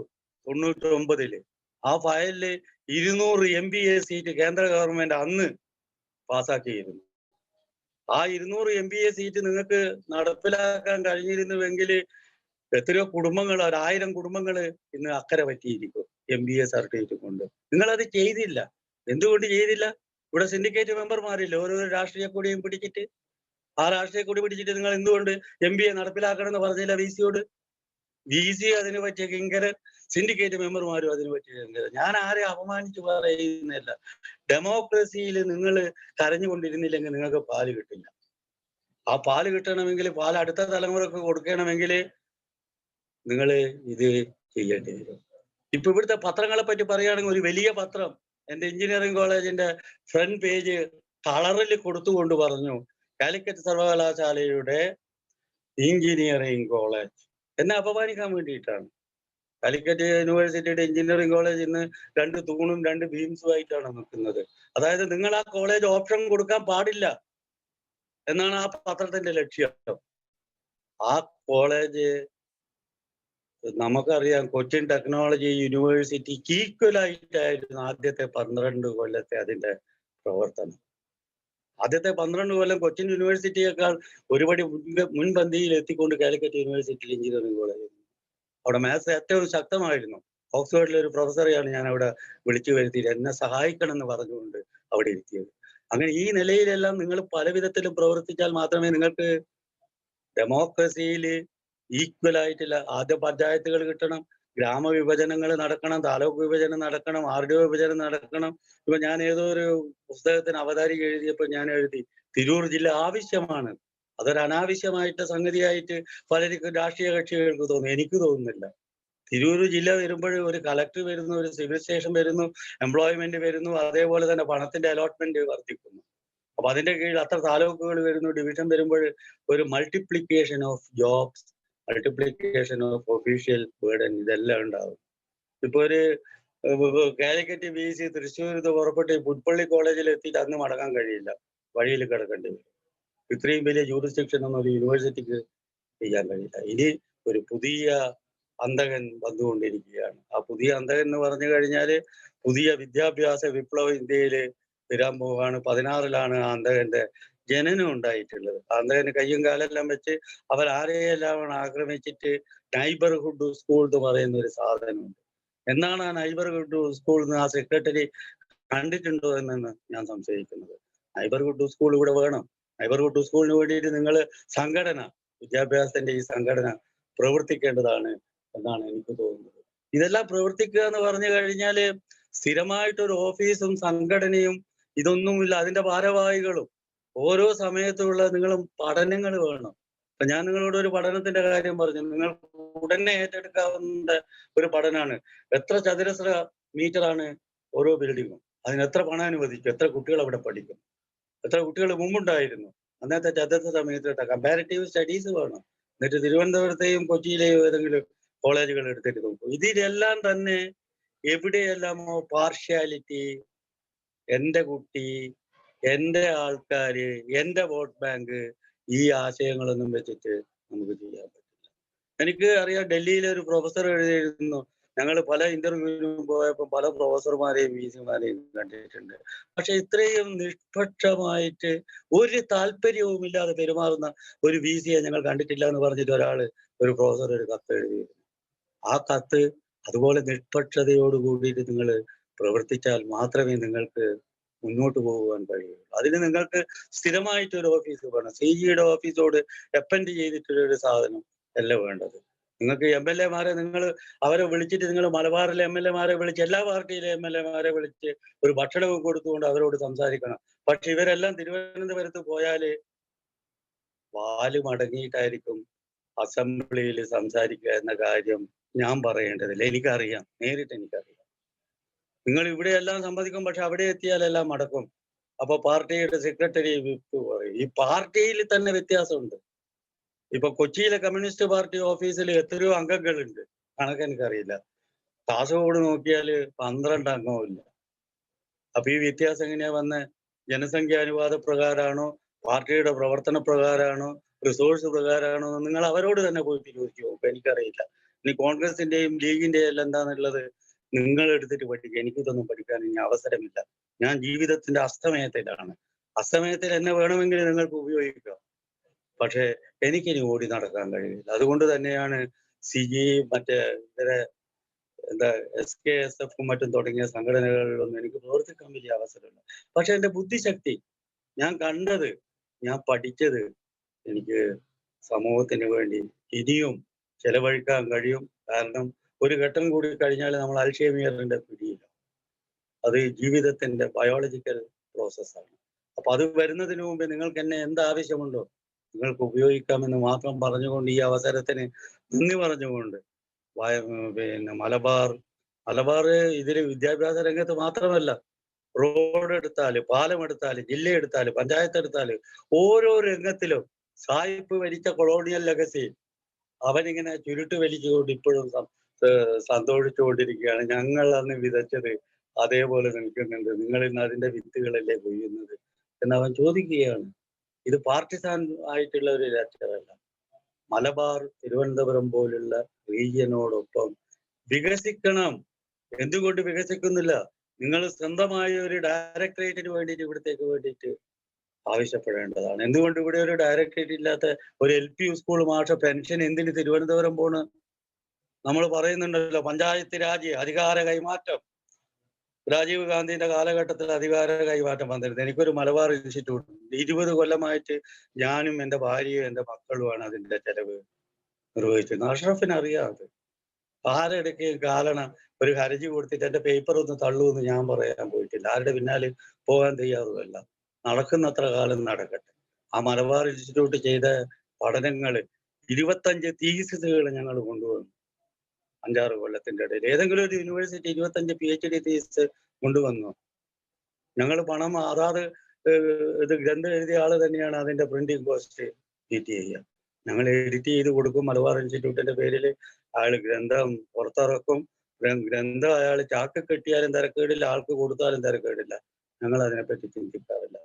ഇതെല്ലാം ചെയ്യുന്ന ഒരു സ്ഥാപനം ഉണ്ടായിട്ട് എനിക്കറിയാം. ലക്ഷങ്ങള് വിദ്യാഭ്യാസ സ്ഥാപനങ്ങൾ കൊടുക്കുന്ന ആളുകളുടെ കൂടെ ഞാൻ സ്റ്റേജിൽ പ്രസംഗിച്ചിട്ടുണ്ട്. പക്ഷെ അവരോട് എനിക്കൊരു ₹1,00,000 തരുമെന്ന് ഞാൻ ചോദിക്കാൻ എൻ്റെ നാവ് മുന്നോട്ട് വരികയില്ല.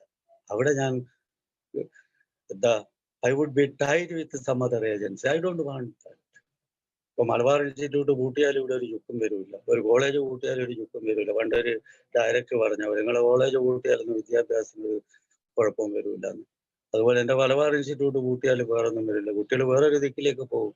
പക്ഷെ അവർക്ക് കഴിയുന്നത്ര സൗകര്യങ്ങൾ കൊടുക്കുക എന്നുള്ളത് നമ്മുടെ തലമുറയുടെ, ഇന്നത്തെ തലമുറയുടെ കടമയാണ് എന്ന് മാത്രം പറഞ്ഞുകൊണ്ട് നിങ്ങളുടെ വിദ്യാഭ്യാസ പ്രവർത്തനം മാത്രമല്ല, റോഡുകള്, പാലങ്ങള്, എത്ര ക്യൂബിക് ഫീറ്റ് ഉണ്ട് ഓരോന്നും, ഇതെല്ലാം തന്നെ കണക്കിലെടുത്തുകൊണ്ട് നമ്മൾ നിശ്ചിതമായി പാർലമെന്റിലെ ഒരു ആക്റ്റീവ് ക്രിട്ടിസൈസ് ചെയ്യുന്ന കേന്ദ്രം പോലെ പ്രവർത്തിക്കണം. അതിന് നിങ്ങൾക്ക് ആളുകൾ വേണം. MBA പഠിച്ചവർ വേണം, സ്റ്റാറ്റിസ്റ്റിക്സ് പഠിച്ചവർ വേണം, കമ്പ്യൂട്ടർ പഠിച്ചവർ വേണം, സോഷ്യൽ സയൻസ് പഠിച്ചവർ വേണം. ഇവരുടെ ഒരു ഗ്രൂപ്പിനെ നിങ്ങൾ ഉണ്ടാക്കണം. അവരെല്ലാം പ്രവർത്തിക്കുന്നത് ശമ്പളത്തിന് വേണ്ടിയല്ല, എൻ്റെ നാടിന് വേണ്ടിയിട്ട്. ആ നാടിന് വേണ്ടിയിട്ട് പ്രവർത്തിക്കുവാൻ, മരിക്കുവാൻ ഞാൻ തയ്യാറാണ്. അങ്ങനെ മരിച്ചവരാണ് മലബാർ കലാപത്തിലെ സോൾജേഴ്സ്. ഞാനൊരു കവിത എഴുതിയതിൽ ഒരു വരി ഇസ്മായിൽ കോട്ട് ചെയ്തിട്ടുണ്ട്. I don't know this martyr, but he died for my country. എനിക്ക് അവന്റെ പേരറിയില്ല, അവന്റെ നാടറിയില്ല, അവന്റെ വീടറിയില്ല, പക്ഷെ അവൻ എൻ്റെ നാടിന് വേണ്ടി മരിച്ചവനാണ്. അതുപോലെ മലബാറിൽ പാർട്ടിസാൻ മൂവ്മെന്റ് അല്ല ഇത്. പാർട്ടിസാൻ രാഷ്ട്രീയ മൂവ്മെന്റ് അല്ല. നമുക്കൊരു രാഷ്ട്രീയവും ഇല്ല. വിദ്യാഭ്യാസ സ്ഥാപനങ്ങൾ ശരിക്കും കിട്ടണം. പണം കൊടുക്കേണ്ട സ്ഥാപനങ്ങൾക്ക് പണം കൊടുക്കണം. വയനാട്ടില് ഇന്നും ഞാനിപ്പോ മാവിന്റെ തൈ നടുന്ന ഒരു പ്രസ്ഥാനം കൊണ്ടുവന്നിട്ടുണ്ട്. ലീഗ്, ഇന്ത്യൻ നാഷണൽ ലീഗ് അത് ആക്സെപ്റ്റ് ചെയ്തിട്ടുണ്ട്. അപ്പൊ എന്റെ മനസ്സിലുണ്ടായ ഒരു കാര്യം, ഞാൻ പിന്നെ മഹാരാഷ്ട്രയില് സ്കൂളുകള്, കോളേജുകൾ ഇൻസ്പെക്ഷന് പോയപ്പോൾ അവിടെ ജ്യോതിബ റാവു എന്ന് പറയുന്ന ഒരാളെ ഒരു കോളേജ് ഞാൻ കാണുകയുണ്ടായി. 750 ഏഷ്യയിലെ ഏറ്റവും അധികം വിദ്യാഭ്യാസ സ്ഥാപനങ്ങൾ കെട്ടിപ്പടുത്ത ജൈനനാണ് ഇദ്ദേഹം. അയാൾ SSLC പാസ്സായിട്ടില്ല. പക്ഷെ അദ്ദേഹത്തിന്റെ ആദ്യത്തെ ഹോസ്റ്റല് ഉദ്ഘാടനം ചെയ്തത് മഹാത്മാഗാന്ധിയായി. 1924 ബോംബെയിൽ വണ്ടി ഇറങ്ങിയ മഹാത്മാഗാന്ധിക്ക് ബെൽഗാം വരെ പോകണം. ബെൽഗാം വരെ പോകുമ്പോ സെക്രട്ടറി ദേശായി പറഞ്ഞു, നോ ഒരു LP സ്കൂളിന്റെ ഹോസ്റ്റൽ ഉദ്ഘാടനം ചെയ്യാൻ വേണ്ടി അങ്ങ് വേറെ പണിയില്ല എന്ന് ചോദിച്ചു മഹാത്മാഗാന്ധിയോട്. No I will be going എന്ന് പറഞ്ഞ് ഗാന്ധിജി പോയി. ആ ഗാന്ധിജി പോയത് മാത്രമല്ല, ഇന്ന് 750ഓളം ലോവർ ഹൈസ്കൂൾ എഡ്യൂക്കേഷൻ സ്ഥാപനങ്ങളുടെ ഒരു ഓണറും മാനേജ്മെന്റുമാണ് ആ സംഘടന. അത് വേറെ കാര്യം. അദ്ദേഹം ചെയ്ത ഒരു കാര്യം, അദ്ദേഹത്തിന്റെ ഹോസ്റ്റൽ കുട്ടികളോട് മുഴുവൻ നിങ്ങൾ ഗ്രാമങ്ങളിലേക്ക് പോകൂ, ഗ്രാമങ്ങളിലേക്ക് പോയിട്ട് ഓരോ മാവിന്റെ കീഴിൽ നിന്ന് നിങ്ങൾ അണ്ടി പെറുക്കി കൊണ്ടുവരും, നട്ടുപെറുക്കി കൊണ്ടുവരൂ എന്ന് പറയുന്നു. ആ അണ്ടികൾ മുഴുവൻ അദ്ദേഹം പാകി. രത്നഗിരി ജില്ലയാണ് ഇന്നത്തെ ഇന്ത്യയിലെ മാംഗോ ഡിസ്ട്രിക്റ്റ്. ആ രത്നഗിരി ഡിസ്ട്രിക്റ്റ് മാംഗോ ഡിസ്ട്രിക്റ്റ് ആയിട്ടുണ്ടെങ്കിൽ അതിന്റെ കാരണം ഈ ജ്യോതിബ ഫൂലെയല്ല, അദ്ദേഹത്തിന്റെ ഫുൾ പേര് ഞാൻ മറന്നുപോയി. അദ്ദേഹം ആ അണ്ടി പെറുക്കി നടിയിച്ച് അവിടെ മാവുകൾക്ക് തറ കെട്ടിയിട്ട്, അരയാലിന് തറ കെട്ടുന്ന പോലെ മാവുകൾക്ക് തറ കെട്ടുന്നുണ്ട്. ഇവിടെ ആരും തറ കെട്ടുന്നത് ഞാൻ കണ്ടിട്ടില്ല. എനിക്കറിയാം, അടുത്ത 2000 ആണ്ട് 2021 വരുമ്പോൾ മലപ്പുറം ജില്ലയിൽ ഒരു 5000 മാവെങ്കിലും കായ്ച്ചു നിൽക്കുന്ന മാവുകൾ ഉണ്ടാകുമെന്ന് ഞാൻ പ്രത്യാശിക്കുന്നു. ഒരു കവിയുടെ പ്രത്യാശയാണ് അതിന്റെ പിന്നിൽ എന്ന് മാത്രം പറഞ്ഞുകൊണ്ട് ഞാൻ എന്റെ പ്രസംഗം ഉപസംഹരിക്കുന്നു, ഉദ്ഘാടനം ചെയ്യുന്നു. നന്ദി, നമസ്കാരം. ഒരുപാട് നന്ദി സർ. കാരണം സാർ ഇതുവരെ സംസാരിക്കായിരുന്നില്ല, ഹൃദയം കൊണ്ട് നമ്മളുമായിട്ട് കമ്മ്യൂണിക്കേറ്റ് ചെയ്യായിരുന്നു. കാരണം സാറിന്റെ ആഗ്രഹങ്ങളും സഫലമായതും സഫലമാകാത്തതും മലബാറിന്റെ വികസനത്തിനും പ്രത്യേകിച്ച് വിദ്യാഭ്യാസ വികസനത്തിന് സാറ് ചെയ്തുകൊണ്ടിരുന്ന കാര്യങ്ങളും ഒക്കെ നമ്മളോട് പറയുമ്പോൾ ഒരു ആഹ്വാനമാണ്. നമ്മളെ സംബന്ധിച്ചിടത്തോളം സാർ ഇവിടെ നടത്തിയിരിക്കുന്ന ആ ഒരു പ്രഭാഷണം തന്നെയാണ് പ്രത്യേകിച്ച് ഇതിലുള്ള പുതിയ തലമുറയിലെ അധ്യാപകർക്കും പുതിയ വിദ്യാഭ്യാസ പ്രവർത്തകർക്കും ഇനി മുന്നോട്ട് പോകണമെന്നതിനെ കുറിച്ചിട്ടുള്ള കൃത്യമായിട്ടുള്ള ഒരു രേഖ സാർ നമ്മുടെ മുമ്പിലേക്ക് ഹ്രസ്വമായ ഭാഷണത്തിൽ സമർപ്പിച്ചു കഴിഞ്ഞു. ഒരുപാട് നന്ദിയുണ്ട് സാർ. പിന്നെ തീർച്ചയായിട്ടും സാറ് തന്നെയാണ് ഇതിന് സാറിന്റെ നിർദ്ദേശങ്ങളും അഡ്വൈസും ഒക്കെ കൊണ്ടുകൊണ്ട് സാറ് തുടങ്ങിയിട്ട് 10-20 വർഷം മുമ്പ് സാറ് തുടങ്ങിയ മലബാർ വികസന പ്ലാറ്റ്ഫോമുകളുടെ തുടർച്ചയായിട്ട് ഇതിനെ കണ്ടുകൊണ്ട് ഇതിനുകൂടെയുള്ള നേതൃത്വം സാറ് തന്നെ ഏറ്റെടുക്കണമെന്ന് ഈ വേദിയിൽ ഇരിക്കുന്ന ഈ പ്രോഗ്രാമിൽ പങ്കെടുക്കുന്ന എല്ലാവർക്കും ഞാൻ എനിക്ക് പൊസിഷന്റെ യാതൊരു ആവശ്യമില്ല. ഇന്ത്യയിലെ ഇന്റർനാഷണൽ ഡിഗ്രി ഇതായിട്ടുള്ള ഒരു പൊസിഷൻ എനിക്ക് ഗവൺമെന്റ് തന്നിട്ടുണ്ട്, ഗവർണർ തന്നിരുന്നു. അതിനുശേഷം ഹെറിറ്റേജ് സെന്ററിന്റെ പുതിയ പദവികളെ പറ്റിയിട്ട് ഞാൻ ബോധവാനല്ല, എനിക്ക് ആവശ്യവുമില്ല. സാറിന് മുമ്പിലുണ്ടെങ്കിൽ ഞങ്ങൾക്കൊക്കെ തന്നെയും അത് വലിയൊരു ഊർജമായിരിക്കും എന്നുള്ളതാണ് ഒരു ജീവശ്വാസമായിട്ട് മാറുന്നു ഞാൻ ചിന്തിക്കുകയാണ്. തീർച്ചയായിട്ടും ഇപ്പൊ സാറിന്റെ എല്ലാവിധ ഇൻവോൾവ്മെന്റും ഇതിന്റെ മുന്നോട്ടുള്ള പ്രയാണത്തിൽ നമുക്കുണ്ടാകും. അപ്പം ഇനി നമുക്കിതിൽ സംസാരിക്കാനുള്ളത് വജൂദ് സമാൻ സാറുണ്ട്, CP കുഞ്ഞാമ സാഹിബുണ്ട്, രാമകൃഷ്ണ സാറുണ്ട്. അതിനു മുമ്പ് ഇതിന്റെ കോർഡിനേറ്റർ ആയിട്ടുള്ള സൈനുദ്ദീൻ കഴിഞ്ഞ ഇതിന്റെ ഒരു അഡ്വോക് കമ്മിറ്റി കഴിഞ്ഞ 2-3 ആഴ്ചകളായിട്ട് പ്രവർത്തിക്കുന്നു. അവർ എങ്ങനെയൊക്കെയാണ് ഈ പ്രവർത്തനങ്ങളുമായിട്ട് മുന്നോട്ട് കൊണ്ടുപോകാൻ പോകുന്ന ഒരു ചെറിയൊരു കരട് ഡ്രാഫ്റ്റ് പ്രിപ്പയർ ചെയ്തിട്ടുണ്ട്. അത് ചർച്ചയ്ക്ക് വേണ്ടിയിട്ട് ഇതിന്റെ കോർഡിനേറ്റർ ആയിട്ടുള്ള സൈനുദ്ദീൻ ഒന്ന് പ്രസന്റ് ചെയ്യും. സൈനുദ്ദീൻ പ്ലീസ്.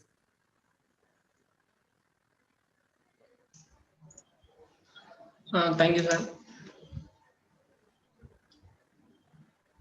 ബഹുമാനപ്പെട്ട ഈ പ്രോഗ്രാമിന്റെ അധ്യക്ഷൻ ZS സാർ, ഉദ്ഘാടനം നിർവഹിച്ച് മലബാർ എഡ്യൂക്കേഷൻ മൂവ്മെന്റിന്റെ ഉദ്ഘാടനം നിർവഹിച്ച് സംസാരിച്ച KKN കുറുപ്പ് സാർ, മറ്റ് തങ്ങളുടെ സാന്നിധ്യം കൊണ്ട് ഈ പ്രോഗ്രാമിനെ മനോഹരമാക്കിയ ഓരോ വ്യക്തിത്വങ്ങളും എല്ലാവർക്കും നമസ്കാരം. സാർ സൂചിപ്പിച്ച പോലെ കഴിഞ്ഞ കമ്മിറ്റികളിൽ നടന്ന ചർച്ചയുടെ ഒരു ഡ്രാഫ്റ്റ് എന്നുള്ള രീതിയിൽ നിങ്ങൾക്ക് മുന്നിൽ അവതരിപ്പിക്കാൻ ആഗ്രഹിക്കുകയാണ്. മലബാർ എഡ്യൂക്കേഷൻ മൂവ്മെന്റ് എന്തിനാണ്, അല്ലെങ്കിൽ എന്തുകൊണ്ടാണ്, എങ്ങനെയാണ് നമ്മൾ പ്രവർത്തിക്കാൻ ആഗ്രഹിക്കുന്നത് എന്നുള്ള കാര്യങ്ങളാണ് ചർച്ച ചെയ്യാൻ ആഗ്രഹിക്കുന്നത്. നമുക്കറിയാം, ഇപ്പോ KKN കുറുപ്പ് സാർ സംസാരിച്ചപ്പോഴും അധ്യക്ഷ ഭാഷണത്തിലും സ്വാഗത ഭാഷണത്തിലും എല്ലാം മെൻഷൻ ചെയ്തിട്ടുണ്ടായിരുന്നു നമ്മുടെ മലബാർ മലബാറിന്റെ ഒരു പിന്നാക്കാവസ്ഥയുടെ കാര്യം. ഇപ്പോ ZS സാർ നേരത്തെ സൂചിപ്പിച്ചു, മലബാർ എന്നുള്ളതുകൊണ്ട് നമ്മൾ അർത്ഥമാക്കുന്നത് പാലക്കാട് തൊട്ട് കാസർഗോഡ് വരെയുള്ള 6 ജില്ലകളാണെന്ന്. ഇവിടുത്തെ ഡെമോഗ്രഫിക് സ്റ്റാറ്റസ് എടുത്തു നോക്കുകയാണെങ്കിൽ, ജനസംഖ്യാപരമായിട്ടുള്ള കണക്കെടുത്ത് നോക്കുകയാണെങ്കിൽ തന്നെ കേരളത്തിന്റെ 47% ജനങ്ങൾ വരുന്ന ഒരു വലിയ ഭാഗമാണ് മലബാർ എന്ന് പറയുന്നത്. അതിൽ തന്നെ 51% കേരളത്തിലെ മൊത്തം യങ്ങർ പോപ്പുലേഷന്റെ 51% വരുന്ന മലബാർ. ആ ഒരു മലബാറിന്റെ വിദ്യാഭ്യാസ പ്രശ്നങ്ങളെ കുറിച്ചാണ് നമ്മൾ ഈ ഒരു ഓർഗനൈസേഷനിലൂടെ ഊന്നി പറയുന്നത്. മാത്രമല്ല, ഇത്രയും യങ്ങർ പോപ്പുലേഷൻ ഉള്ള അല്ലെങ്കിൽ ഇത്രയും പോപ്പുലേഷൻ ഉള്ള ഒരു പ്രദേശത്ത് ഗവൺമെന്റ് മേഖലയിലുള്ള ജോലി പാർട്ടിസിപ്പേഷൻ നോക്കുകയാണെങ്കിൽ വളരെ കുറവാണെന്ന് നമുക്ക് കണക്കുകളിലൂടെ മനസ്സിലാക്കാൻ പറ്റും. ഇതിന്റെ ഒരു പ്രധാന കാരണമായിട്ട് തന്നെ നമുക്ക് എല്ലാവർക്കും അറിയുന്ന പോലെ എഡ്യൂക്കേഷണൽ ബാക്ക്വേർഡ്നെസ് ആണ്. എഡ്യൂക്കേഷൻ ബാക്ക്വേർഡ്നെസ് എന്ന് പറയുമ്പോൾ കേവലം നമ്മൾ പറയുന്ന പോലെ സീറ്റുകളുടെ അപര്യാപ്തത കൊണ്ട് മാത്രമല്ല, ഇൻസ്റ്റിറ്റ്യൂഷന്റെ പ്രശ്നം കൊണ്ടുണ്ട്. ഇപ്പോ താൽക്കാലികമായിട്ടൊക്കെ +1 +2 സീറ്റ് അനുവദിക്കുന്ന ഒരു സംവിധാനമൊക്കെ ഉണ്ടാവാറുണ്ട്, ചില സർക്കാരുകളൊക്കെ ചെയ്യാറുണ്ട്. പക്ഷെ നേരത്തെ സാറ് സൂചിപ്പിച്ച പോലെ കൺജസ്റ്റിംഗ് ആയിട്ട് ഒരു ക്ലാസ്സിൽ ഇരുന്ന് പഠിക്കേണ്ടി വരുന്ന ഒരു സാഹചര്യമൊക്കെ നമ്മൾ ഇത്തരം ഒരു സാഹചര്യത്തിലാണ് ചർച്ച ചെയ്യേണ്ടതെന്ന് തോന്നുന്നു. അതുപോലെ തന്നെ മറ്റൊരു പ്രധാനപ്പെട്ട മലബാറിന്റെ ഒരു ബാക്ക്ഗ്രൗണ്ട് ആയിട്ട് പ്രശ്നങ്ങളുടെ ഒരു പശ്ചാത്തലമായിട്ട് നമുക്ക് പറയേണ്ടി വരുന്നത് ഇത്തരം വിഷയങ്ങൾ ഒരു പൊളിറ്റിക്കൽ ഓർഗനൈസേഷൻ എന്നതിന്റെ അപ്പുറത്തേക്കും അല്ലെങ്കിൽ ഒരു രാഷ്ട്രീയ വിഷയം എന്നതിന്റെ അപ്പുറത്തേക്ക് ഉയർത്താനുള്ള ഒരു പ്ലാറ്റ്ഫോമിന്റെ അപര്യാപ്തത, ഇത്തരം വിഷയങ്ങളിൽ നിന്നാണ് മലബാർ എഡ്യൂക്കേഷൻ മൂവ്മെന്റ് എന്ന് പറയുന്ന ഒരു കൂട്ടായ്മ രൂപം കൊള്ളുവാനുള്ള ഒരു പ്രചോദനം വരുന്നത്. നമുക്ക് കുറച്ച് കണക്കുകൾ കൂടി പരിശോധിക്കാം. നേരത്തെ സൂചിപ്പിച്ച കാര്യം തന്നെ, നമ്മൾ സ്കൂൾ എഡ്യൂക്കേഷൻ മുതൽക്ക് നമ്മുടെ ഉന്നത വിദ്യാഭ്യാസ മേഖലയിലേക്ക് വരെ പരിശോധിച്ചു കഴിഞ്ഞാൽ ഈ ഡിസ്പാരിറ്റീസ് നല്ല രീതിയിൽ കാണാൻ പറ്റും. നേരത്തെ ജെറ്റ സാർ സൂചിപ്പിച്ചു 1.9% ഡിസ്പാരിറ്റീസിന്റെ കണക്ക് ഇന്ന് നിലവിലുള്ളത്. ഇവിടെ നോക്കിയാൽ നമുക്കറിയാം കേരളത്തിലുള്ള മൊത്തം കുട്ടികളുടെ 55.56% കുട്ടികളും ഉള്ളത് വിദ്യാഭ്യാസം നടത്തുന്നത്, സ്കൂൾ വിദ്യാഭ്യാസം നടത്തുന്നത് മലബാറിലാണ് എന്നിരിക്കെ ആകെ കേരളത്തിലുള്ള സ്കൂളുകളുടെ 46.4% സ്കൂളുകളാണ് നമുക്കുള്ളത്. ഇതിനർത്ഥം മലബാറിലെ കുട്ടികൾ പഠിക്കാൻ പോകുന്നില്ല എന്നുള്ളതല്ല, ഇത്രയും കഷ്ടപ്പെട്ട് കൺജസ്റ്റിംഗ് ആയിട്ടുള്ള ക്ലാസ് മുറികളിൽ നമുക്ക് പഠിക്കേണ്ട അവസ്ഥയുണ്ട് മലബാറിലെ കുട്ടികൾക്ക് ഉണ്ടെന്ന്. അതുപോലെ തന്നെ ഇനി ഹയർ സെക്കൻഡറിയുടെ മേഖലയിലേക്ക് വന്നാൽ നമ്മൾ എല്ലാ വർഷങ്ങളും SSLCന്റെ റിസൾട്ട് കഴിഞ്ഞ് +1 അഡ്മിഷൻ എടുക്കുന്ന സമയത്ത് മാത്രം ചർച്ചയ്ക്ക് വരുന്ന ഒരു പ്രധാനപ്പെട്ട കാര്യമാണ്. തിരുക്കൊച്ചിയിൽ 1,99,446 കുട്ടികൾ 10ാം ക്ലാസ് പരീക്ഷ കഴിഞ്ഞിറങ്ങുമ്പോൾ അവരെ കാത്തിരിക്കുന്നത് 1,95,209 സീറ്റുകളാണ്. എന്നാൽ നമുക്ക് നേരെ മലബാറിന്റെ കാര്യത്തിലേക്ക് വന്നു കഴിഞ്ഞാൽ 2.25 ലക്ഷത്തിലധികം കുട്ടികൾ പഠിക്കുമ്പോൾ അവരെ കാത്തിരിക്കാനുള്ളത് ആകെ 1,66,504 സീറ്റുകളാണ്. അതായത് 3/4 ലക്ഷത്തോളം അല്ലെങ്കിൽ 1 ലക്ഷത്തിലടുത്തോളം കുട്ടികൾക്ക് സീറ്റില്ലാത്ത, +1 സീറ്റിനില്ലാത്ത ഒരു അവസ്ഥ നമ്മുടെ മലബാറിലുണ്ട് എന്നുള്ളതാണ്. ഇനി പോളിടെക്നിക്കിന്റെ ഇപ്പോ 10ാം ക്ലാസ് ആണ് ബേസ് കഴിഞ്ഞിട്ട് ടെക്നിക്കൽ എഡ്യൂക്കേഷൻ ആഗ്രഹിക്കുന്നവർ പോകുന്ന ഒരു മേഖലയാണ് പോളിടെക്നിക്ക്. ഈ പോളിടെക്നിക് മേഖല എടുത്ത് നമുക്ക് പരിശോധിക്കാം. ഇവിടെയും ഈ ഡിസ്പാരിറ്റീസ് നമുക്ക് നന്നായിട്ട് കാണാൻ കഴിയുന്നതാണ്. മലബാറിൽ 35.41%, കേരളത്തിലെ ആകെ പോളിടെക്നിക് സീറ്റുകളുടെ 35.41% മാത്രമാണ് പോളിടെക്നിക്കുകളിൽ മലബാർ ജില്ലകളിൽ, ഈ 6 ജില്ലകളിൽ ഉള്ളത് എന്നുള്ളത് ഇതിന്റെ ഡിസ്പാരിറ്റീസ് വീണ്ടും വ്യക്തമാക്കുന്ന ഒരു കാര്യമാണ്. അതുപോലെ തന്നെ ഇനി ഹയർ എഡ്യൂക്കേഷൻ മേഖലയിലേക്ക് വരാം. നമ്മുടെ ഏറ്റവും കൂടുതൽ ഇന്ന് ചർച്ച ചെയ്തുകൊണ്ടിരിക്കുന്ന ഒരു വിഷയം ഹയർ എഡ്യൂക്കേഷനിൽ ഉള്ളൊരു സംവിധാനത്തിന്റെ പ്രശ്നങ്ങളൊക്കെയാണ്. കേരളത്തിലുള്ള ആകെ UG PG കോഴ്സുകളുടെ മൊത്തം കാൽക്കുലേഷൻ നോക്കിക്കഴിഞ്ഞാൽ മലബാറിലുള്ള 60 നിയമസഭാ മണ്ഡലങ്ങൾ വരുന്ന മലബാറിലുള്ളത് 31% സീറ്റാണ്. കേരളത്തിലെ ആകെയുള്ള, അതായത് തിരുക്കൊച്ചി ജില്ലകളിലുള്ളതിന്റെ പകുതി പോലും നമ്മുടെ മലബാറിൽ ലഭ്യമല്ല എന്നുള്ളത്. ഈ കാര്യങ്ങളൊക്കെ KK കുറുപ്പ് സാർ സംസാരിച്ചപ്പോൾ പല മേഖലയിലായിട്ടും സൂചിപ്പിച്ചിട്ടുണ്ടായിരുന്നു. ഇങ്ങനെയൊക്കെയാണ് നമ്മുടെ സാഹചര്യം എന്നിരിക്കെ ആണ് നേരത്തെ സ്വാഗത ഭാഷണത്തിൽ അക്ഷയ് സാർ സൂചിപ്പിച്ച പുതിയ കോഴ്സുകൾ കടന്നു വരുന്നത്. ഈ പുതിയ കോഴ്സുകൾ എന്ന് പറയുമ്പോൾ ന്യൂ ജനറേഷൻ കോഴ്സുകൾ എന്നുള്ള പേരിൽ പോലും നാമകരണം ചെയ്ത് വന്നപ്പോൾ നമുക്ക് കിട്ടിയിട്ടുള്ള ആ കോഴ്സിന്റെ കണക്ക് നമുക്ക് ഇതേ റീജിയൻ ബേസിൽ ഒന്ന് തിരിച്ചു നോക്കിക്കഴിഞ്ഞാൽ ആകെ നമുക്ക് കിട്ടിയിട്ടുള്ള, കേരളത്തിൽ പ്രഖ്യാപിച്ചിട്ടുള്ള 39 UG കോഴ്സുകളിൽ 17 സീറ്റുകൾ മാത്രമാണ് മലബാറിന് നേടാൻ കഴിഞ്ഞിട്ടുള്ളത്. അതുപോലെ തന്നെ 96 PG സീറ്റുകൾ കൊടുത്തപ്പോൾ 36 സീറ്റാണ് മലബാറിന് കിട്ടിയിട്ടുള്ളത്.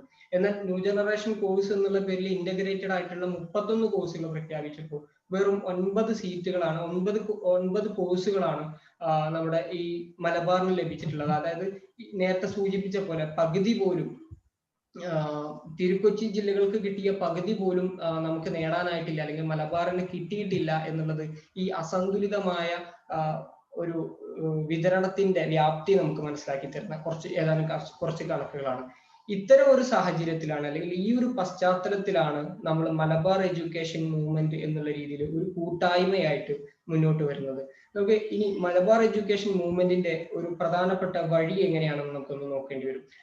മലബാർ എഡ്യൂക്കേഷൻ മൂവ്മെന്റ് നമ്മൾ വിഷൻ ആയിട്ട് വെക്കുന്നത് equal opportunity in quality education for all. എല്ലാവർക്കും ക്വാളിറ്റി എഡ്യൂക്കേഷൻ തുല്യമായിട്ട് ലഭിക്കുന്ന ഒരു കാലത്തെയാണ് നമ്മൾ വിഷൻ ആയിട്ട് കണക്കാക്കുന്നത് മലബാർ എഡ്യൂക്കേഷൻ മൂവ്മെന്റ്. അതുപോലെ തന്നെ നമ്മുടെ ഇതിന്റെ ഒരു മിഷൻ ആയിട്ട് നമ്മൾ എടുക്കുന്നത് ഘട്ടം ഘട്ടമായിട്ട് ഈ ലക്ഷ്യത്തിലേക്കുള്ള നമ്മുടെ ഘട്ടം ഘട്ടമായിട്ടുള്ള ഒരു യാത്രയെയാണ് നമ്മൾ ഒരു മിഷനായിട്ട് ഇവിടെ പ്രസ്താവിക്കാൻ ആഗ്രഹിക്കുന്നത്. അതുപോലെ തന്നെ നേരത്തെ സൂചിപ്പിച്ചിട്ടുണ്ട്, നമ്മൾ ഈ മിഷന്റെ ഭാഗമായിട്ട് തന്നെ നമുക്ക് പറയാൻ കഴിയുന്നതാണ് എങ്ങനെയൊക്കെ ആയിരിക്കാം നമുക്ക് പ്രവർത്തിക്കുന്നത്, ആരൊക്കെ ആയിരിക്കാം നമ്മുടെ സ്റ്റേക്ക് ഹോൾഡേഴ്സ് എന്നുള്ള രീതിയിൽ. സമൂഹത്തിന്റെ അടിത്തട്ടിലുള്ള സാധാരണ ജനങ്ങളെ തൊട്ട് പല മേഖലയിലും പല പ്രൊഫഷണലിൽ പ്രവർത്തിക്കുന്ന എല്ലാവരെയും ഉൾപ്പെടുത്തിയിട്ടാണ് നമ്മൾ ഈ ഒരു മൂവ്മെന്റ് കൊണ്ട് ഉദ്ദേശിക്കുന്നത്. ഈ മൂവ്മെന്റിന്റെ മുന്നോട്ടുള്ള പ്രയാണം ഉദ്ദേശിക്കുന്നത്. അതിന് പ്രധാനമായിട്ടും അഡ്മിനിസ്ട്രേഷൻ ഭാഗമായിട്ട് അഡ്വൈസറി ബോഡിയും എക്സിക്യൂട്ടീവ് കമ്മിറ്റിയും അക്കാദമിക് എക്സ്പേർട്ട് കമ്മിറ്റിയും പ്രവർത്തിക്കുമ്പോൾ ഇതിന്റെ ഒരു കീ ആയിട്ട് അല്ലെങ്കിൽ ഇതിന്റെ ഒരു അടിസ്ഥാന ഘടകങ്ങളായിട്ട് സ്റ്റുഡന്റ് സർക്കിളും ടീച്ചേഴ്സ് ഫോറവും മീഡിയ വിങ്ങും ലീഗൽ അഡ്വക്കസി സെല്ലും പ്രവർത്തിക്കുന്നതാണ്.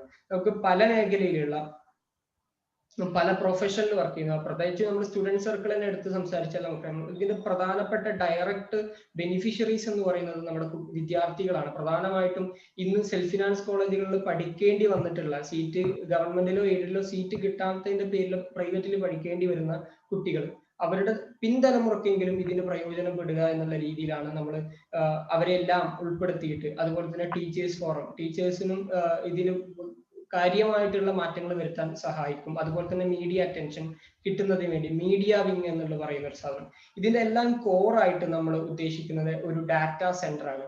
അതായത് ഇപ്പോ നേരത്തെ കെ കുറുക്കു സാർ സംസാരിച്ച കാര്യങ്ങളിൽ കുറെ ഈ ഡിസ്പാരിറ്റീസിന്റെ കണക്കെടുത്ത് നോക്കാനും അതുപോലെ തന്നെ സ്കൂളുകളിലെ സ്ക്വയർ ഫീറ്റ് അളന്ന് തിട്ടപ്പെടുത്താനൊക്കെ പറയുന്നുണ്ട്. ഇത്തരത്തിലുള്ള എല്ലാ അടിസ്ഥാനപരമായിട്ടുള്ള വിവരങ്ങളും നമുക്ക് ഈ ഡിസ്പാരിറ്റീസ് വ്യക്തമാക്കുന്ന എല്ലാ വിവരങ്ങളും ലഭ്യമാക്കുന്ന ഒരു ഡാറ്റാ സെന്റർ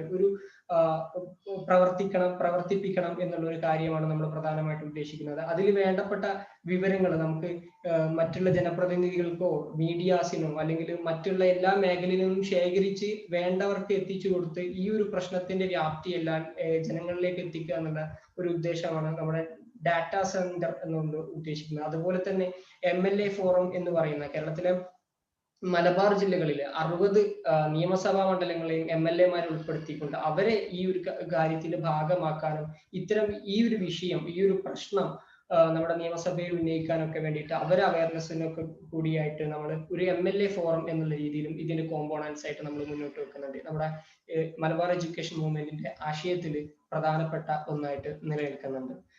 എങ്ങനെയൊക്കെയാണ് അല്ലെങ്കിൽ നമ്മൾ പ്രവർത്തിക്കാൻ ഉദ്ദേശിക്കുന്ന സ്ട്രാറ്റജീസ് ആണ് ഞാൻ പറയാൻ ആഗ്രഹിക്കുന്നത്. പ്രധാനമായിട്ടും 10 കാര്യങ്ങളാണ് നമ്മൾ ഉദ്ദേശിക്കുന്നത്.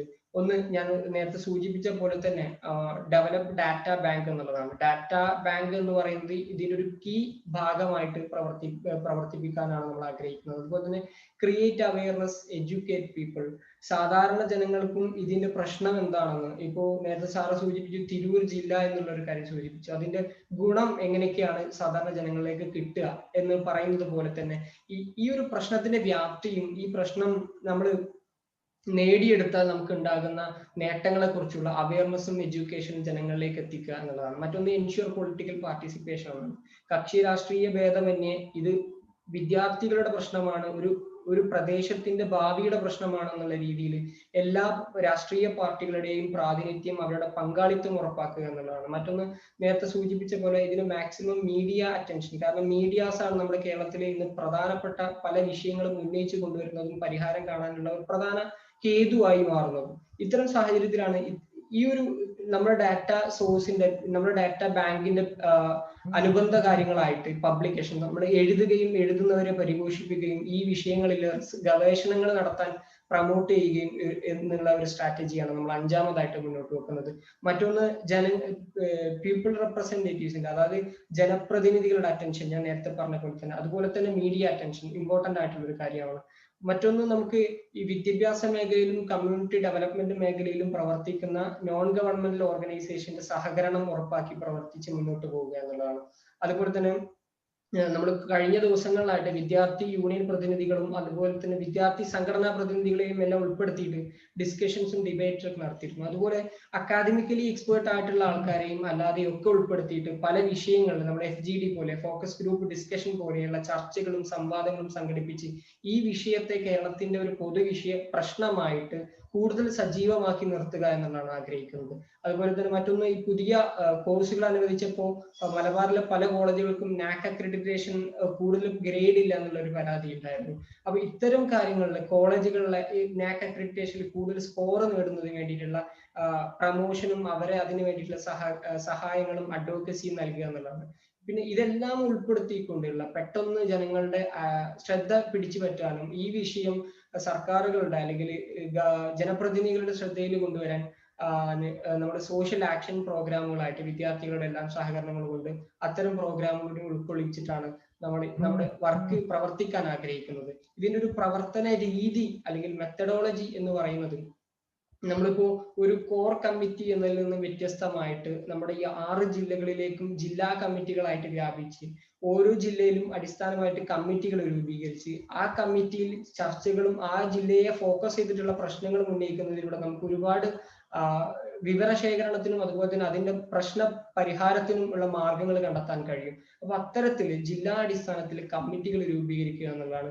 അത് കുറച്ചുകൂടി വ്യാപിച്ച് ഈ നമ്മുടെ നിയമസഭാ മണ്ഡലാടിസ്ഥാനത്തിലേക്കുള്ള ഒരു ബോഡിയായിട്ട് വ്യാപിക്കുകയും ഓരോ നിയമസഭയിലുള്ള MLA-മാരെ അതിൽ പ്രതിനിധികളാക്കി ഉൾപ്പെടുത്തുക എന്നുള്ളതാണ് ഒരു അടുത്തൊരു മെത്തഡോളജി അല്ലെങ്കിൽ രീതിശാസ്ത്രമായിട്ട് നമുക്ക് മുന്നോട്ട് വെക്കാനുള്ളത്. മറ്റൊന്ന്, ഇതിന്റെ എല്ലാം നേരത്തെ സൂചിപ്പിച്ച പോലെ മീഡിയ വിംഗ് ഉൾപ്പെടെ ടീച്ചേഴ്സ് സർക്കിൾ ഉൾപ്പെടെ എല്ലാ വിഭാഗങ്ങളുടെയും മീറ്റിങ്ങുകളും ചർച്ചകളും വീക്കിലി സംഘടിപ്പിക്കുകയും അവർ ഉന്നയിക്കുന്ന അവർ കണ്ടെത്തുന്ന പ്രശ്നങ്ങൾക്കുള്ള പരിഹാര മാർഗങ്ങൾ, നിർദ്ദേശങ്ങൾ, ഇത്തരം കാര്യങ്ങളൊക്കെ ചർച്ച ചെയ്യാനുള്ള മീറ്റിങ്ങുകൾ സംഘടിപ്പിക്കുക എന്നുള്ളതാണ്. അതുപോലെ തന്നെ എല്ലാ മാസങ്ങളിലും വെബിനാറുകളായിട്ടോ സെമിനാറുകളായിട്ടോ അല്ലെങ്കിൽ മറ്റു പരിപാടികളായിട്ടോ ജനങ്ങളിലേക്കും ജനപ്രതിനിധികളിലേക്കും മീഡിയ പേഴ്സണിലേക്കും ഇതിന്റെ വിവരങ്ങൾ എഡ്യൂക്കേറ്റ് ചെയ്യുന്ന രീതിയിൽ അല്ലെങ്കിൽ അവയർനെസ് നൽകുന്ന രീതിയിലുള്ള പ്രവർത്തനങ്ങൾ ഏകോപിപ്പിക്കുക, നടപ്പിലാക്കുക എന്നുള്ളതാണ്. മറ്റൊന്ന്, നേരത്തെ സൂചിപ്പിച്ച പോലെ കോളേജുകൾക്ക് അവർ കോഴ്സുകൾ നേടിയെടുക്കുന്നതിന് വേണ്ടിയിട്ട് അതുപോലെ തന്നെ കൂടുതൽ നാക് സ്കോർ നേടിയെടുക്കുന്നതിന് വേണ്ടിയിട്ടുള്ള അഡ്വക്കസി പ്രോഗ്രാം, അഡ്വക്കസി എഫേർട്സ് നമ്മൾ പ്രൊവൈഡ് ചെയ്യുക എന്നുള്ളതാണ്. അത്തരം കാര്യങ്ങളെ കോളേജുകളെ സഹായിക്കുക എന്നുള്ളതാണ് നമുക്ക് രീതിശാസ്ത്രമായിട്ട് മുന്നോട്ട് വെക്കാനുള്ളത്. വരും ദിവസങ്ങളിൽ അല്ലെങ്കിൽ നമ്മൾ തുടർന്നും ഓരോ ചർച്ചകളിലും ഇത്തരം ഈ ഒരു പ്രസന്റേഷനിലേക്ക് അല്ലെങ്കിൽ ഈ ഒരു വിഷയത്തിലേക്ക് എന്തൊക്കെ കാര്യങ്ങൾ നമ്മൾ ഉൾപ്പെടുത്തണം അല്ലെങ്കിൽ നമുക്ക് ഏതെല്ലാം രീതിയിൽ കുറച്ചുകൂടി മെച്ചപ്പെട്ട രീതിയിൽ പ്രവർത്തിക്കാം എന്നുള്ളതിനൊക്കെ ഓരോ അംഗങ്ങൾക്കും അവരുടെ അഭിപ്രായങ്ങളൊക്കെ രേഖപ്പെടുത്താനുള്ള അവസരങ്ങളിലൊക്കെ നമുക്ക് കൂട്ടിച്ചേർക്കാം എന്ന് മാത്രം പറഞ്ഞുകൊണ്ട് നിർത്തുന്നു. Thank you. Thank you Zainuddin. വളരെ നന്നായിട്ട് ഇതിന്റെ മെത്തഡോളജിയും കാര്യങ്ങളൊക്കെ വളരെ ഭംഗിയിൽ തന്നെ പ്രസന്റ് ചെയ്തു. സൈനുദ്ദീൻ വളരെ നിങ്ങൾ കഴിഞ്ഞ 2-3 മീറ്റിങ്ങുകളൊക്കെ വളരെ ഇഫക്റ്റീവായിട്ട് ആണ് കണ്ടക്ട് ചെയ്തെന്നുള്ള ഈ പ്രസന്റേഷൻ തന്നെ മനസ്സിലാകുന്നുണ്ട്. വളരെ സന്തോഷം. ഇനി നമുക്ക് ഈ പ്രോഗ്രാമിൽ സംസാരിക്കുന്നത് രാമകൃഷ്ണൻ സാറാണ്. സാറിനെ കുറിച്ച് നേരത്തെ സൂചിപ്പിച്ചതുപോലെ ഒരുപാട് സാമൂഹിക പ്രവർത്തനങ്ങളിൽ അധ്യാപകനായിരുന്നു കൊണ്ട് തന്നെ വളരെ പ്രത്യേകിച്ച് മാർജിനലൈസ് ചെയ്യപ്പെടുന്ന വിഭാഗങ്ങൾക്ക് വേണ്ടിയിട്ടുള്ള പദ്ധതികളും സ്ഥാപനങ്ങളും ഒക്കെ തുടങ്ങി മാതൃകയായ ഒരു മാതൃകാ അധ്യാപകനാണ്. മടപ്പള്ളി കോളേജിൽ നിന്നാണ് സാർ റിട്ടയർ ചെയ്തത്. Ramakrishnan sir please. ഹലോ, നമസ്കാരം.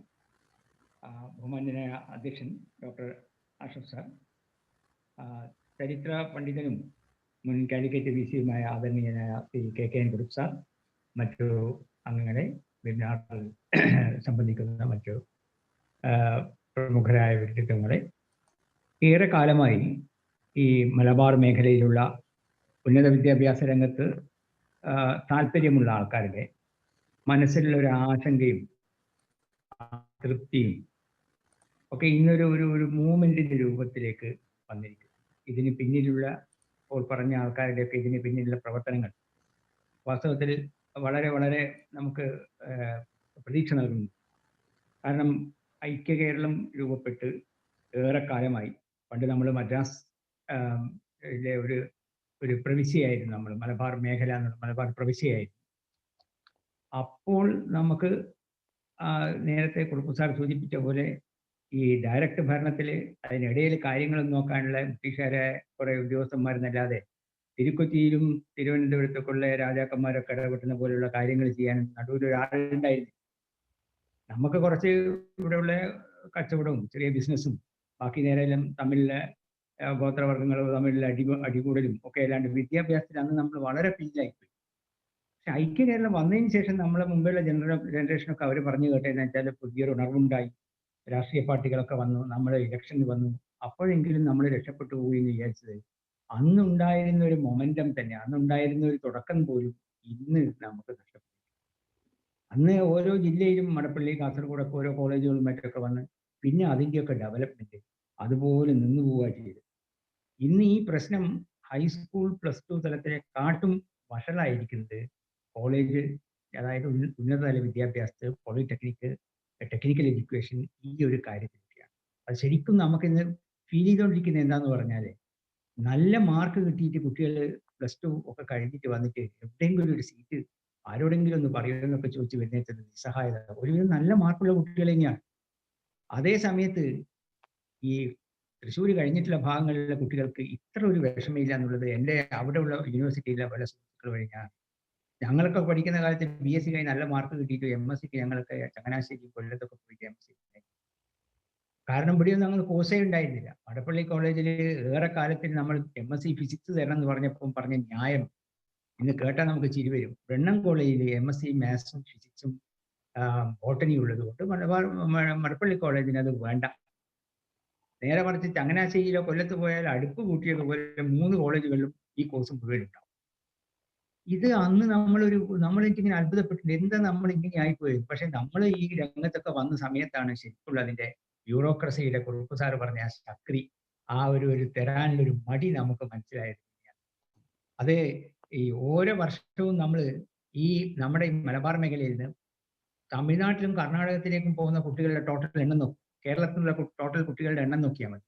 90% നമ്മളെ നാട്ടിൽ നിന്നാണ് കോയമ്പത്തൂരും സേലത്തും ഡിണ്ടിഗിലൊക്കെ പോയിട്ട് കുട്ടികൾ പഠിക്കുന്നത്. അത് മാത്രമല്ല, ഏറ്റവും കൂടുതൽ കുട്ടികൾ സ്വാശ്രയ മേഖലയിലും പാരൽ കോളേജിലും പഠിക്കുന്ന എവിടെയെന്ന് നോക്കിയാൽ അത് മലബാർ തന്നെയാണ്. എന്ന് പറഞ്ഞാൽ ഒരു രക്ഷിതാവ് ഒരു കുട്ടിയുടെ ഹയർ എഡ്യൂക്കേഷൻ വിദ്യാഭ്യാസത്തിന് തിരുക്കൊച്ചി മേഖലയിൽ ചെലവാക്കുന്നതിന്റെ 10-15 ഇരട്ടി പൈസ ചെലവാക്കി കഷ്ടപ്പെട്ട്, അതെല്ലാവരും പൈസക്കാരൊന്നുമല്ല. ഞാൻ സ്വാശ്രയ കോളേജിൽ ഇപ്പൊ ഈയിടെയായിട്ട് നമ്മൾ AVH കോളേജിലൊക്കെ വർക്ക് ചെയ്യുന്ന സമയത്ത് റിട്ടയർമെന്റ് ശേഷം ഞാൻ വിചാരിച്ച ആദ്യം സെൽഫ് ഫിനാൻസിങ് കോളേജിലൊക്കെ ഒരു പഠിക്കുന്ന കുട്ടികളൊക്കെ അവരുടെ സാമ്പത്തിക നിലയൊക്കെ മേലെയായിരിക്കുന്നതാണ്. അറിഞ്ഞു നോക്കുമ്പോൾ ഓട്ടോറിക്ഷ ഡ്രൈവർമാർ, സാധാരണ കൂലിയെടുത്ത് ജീവിക്കുന്നവരൊക്കെ വേറെ രക്ഷയില്ല, പഠിപ്പിക്കണം, ആൺകുട്ടികളും പെൺകുട്ടികളും പഠിപ്പിക്കുക എന്നുള്ള നമ്മുടെ രീതി അനുസരിച്ച് നമ്മൾ പഠിപ്പിക്കുന്നുണ്ട്. എത്ര കഷ്ടപ്പെട്ടിട്ടാണ്. അതേ സമയത്ത് പേരാമ്പ്ര, കൊയിലാണ്ടി, മുകേരി ഒക്കെ വന്നിരിക്കുന്ന കോളേജുകളിൽ പലപ്പോഴും ബിൽഡിംഗ് കാര്യമായി കിടക്കുകയാണ്. പുതിയ കോഴ്സുകൾ അംഗീകരിക്കാൻ പല ആളും പല ഭരണത്തിന്റെ കീഴിൽ ശ്രമിച്ചിട്ടും എന്താണെന്ന് അറിയില്ല, വന്നിട്ടില്ല. വളരെ ചെറിയ കോഴ്സുകൾ. ഇന്നിപ്പം പുതിയ കോഴ്സുകൾ, പുതിയ ന്യൂ ജനറേഷൻ കോഴ്സുകൾ എന്ന് പറഞ്ഞാൽ നമുക്കറിയാം. സയൻസിലാണെങ്കിൽ നമുക്ക് സൈബർ സെക്യൂരിറ്റി, അതുപോലെ തന്നെ നാനോ സയൻസ്, നാനോ ടെക്നോളജി, പുതിയ ഇൻഫർമേഷൻ ടെക്നോളജി, ഇതിലൊക്കെയുള്ള കോഴ്സുകൾ നമ്മൾ ഇനി വരുന്ന കുട്ടികളെങ്കിലും അത് കിട്ടിയാലേ നമ്മുടെ കുട്ടികൾ ഇവിടുന്ന് പഠിച്ച് പാസ്സായി മേലോട്ട് പോകും. ആർട്സിലാണെങ്കിൽ ഭാഷാ പഠനത്തിലുള്ള സഹായം, മാനേജ്മെന്റ് സ്റ്റഡീസ്, കൊമേഴ്സ്, ഇതിലൊക്കെയുള്ള നമ്മളെ അവസരങ്ങൾ, പഠിക്കാനുള്ള കുട്ടികളുടെ അവസരങ്ങൾ നേരത്തെ കാണിച്ച സ്റ്റാറ്റിക്സ് പ്രകാരമൊക്കെ ഇത് ഇത്ര കൃത്യമായി ഇത്ര വല്ലാതെയാണെന്ന് ഞാനും വിചാരിച്ചിട്ടില്ല. വ്യത്യാസം ഉണ്ടെന്നുള്ളതാണ്. ആ ഇൻഡെക്സ് കണ്ടപ്പോൾ സത്യത്തിൽ അങ്ങനെ ഒരു പഠനം നടത്തിയ ആൾക്കാർ വളരെ അഭിനന്ദനം അറിയിക്കുന്നത്. കാരണം അത് ഇനി നമ്മുടെ നാട്ടിലുള്ള കോളേജുകളിൽ ഒക്കെ നമ്മളത് പ്രൊജക്റ്റ് ചെയ്യണം. ഇവിടെയുള്ള വിദ്യാർത്ഥി യൂണിയനുകളും അവർക്കൊക്കെ നമ്മൾ അതിൻ്റെ ഒരു സാമ്പിൾ അയച്ചു കൊടുത്താലാണ് ഇതൊരു വലിയ ഒരു കാര്യമായിട്ട് അവർക്കൊക്കെ മനസ്സിലാവുക. ഞാൻ ഒരൊറ്റ കാര്യം പറഞ്ഞുകൊണ്ട് അവസാനിപ്പിക്കാം. പണ്ട് കുറുപ്പ് സാറിന്റെ കാലത്തുള്ള, സാറിപ്പം പറഞ്ഞു തുടങ്ങിയപ്പോൾ അത് തന്നെയാണ് പറഞ്ഞത്. മടപ്പള്ളി കോളേജിലെ ഫിസിക്സിലെ MSc ഇല്ല. ഞങ്ങൾ പല പ്രാവശ്യം പോയി നോക്കിയൊക്കെ ഓരോ പ്രാവശ്യവും കോഴ്സ് തരാൻ പോകുന്നൊക്കെ പറഞ്ഞ് MLA ഒക്കെ കഷ്ടപ്പെട്ട് പോയി അവസാനം വരുമ്പോൾ നമ്മുടെ പേരുണ്ടാവില്ല. ഞങ്ങൾക്ക് തന്നെ മടുത്ത് അവസാനം MLA തന്നെ പോയി അത് സംഘടിപ്പിച്ച് കൊണ്ടുവരും. അതിന് മുമ്പ് ഞങ്ങൾ 1-2 പേര് ഡോക്ടറേറ്റ് ഒക്കെ കഴിഞ്ഞിട്ട് വന്നപ്പോൾ ഒരു റിസർച്ച് സെന്റർ തുടങ്ങിയാൽ ചോദിക്കുമ്പോൾ യൂണിവേഴ്സിറ്റി പോയപ്പോൾ കോളേജിൽ യൂണിവേഴ്സിറ്റി റിസർച്ച് സെന്റർ അങ്ങനെ ഒരു ഇടപാടില്ല. ഞങ്ങൾ 1-2 കോളേജിൽ വേറെ സബ്ജക്ട് കാണിച്ചെടുത്തപ്പോൾ അതൊന്നും നിങ്ങൾക്കൊന്നും പറ്റൂല. വളരെ പുരോഗമനാത്മകമായി ചിന്തിക്കുന്ന നമ്മൾ വിചാരിച്ചിരുന്ന യൂണിവേഴ്സിറ്റിയിലെ പല ഡിപ്പാർട്ട്മെന്റുകളിൽ നിന്ന് നമ്മൾ നെഗറ്റീവായിട്ടാണ് നമുക്ക് കിട്ടി. അങ്ങനെ ഇരിക്കുകയാണ് കുറുപ്പ് സാർ VC ആയി വരുന്നത്. കുറുപ്പ് സാർ നിങ്ങൾക്ക് അറിയാലോ, ജനകീയനായ VC ആണ്. ഞങ്ങൾ വീട്ടിലും പോവും, ഓഫീസിലും പോവും. ഈ കാര്യം പറഞ്ഞപ്പോൾ എന്താ ഇപ്പൊ ഇതിനൊരു നിവൃത്തി?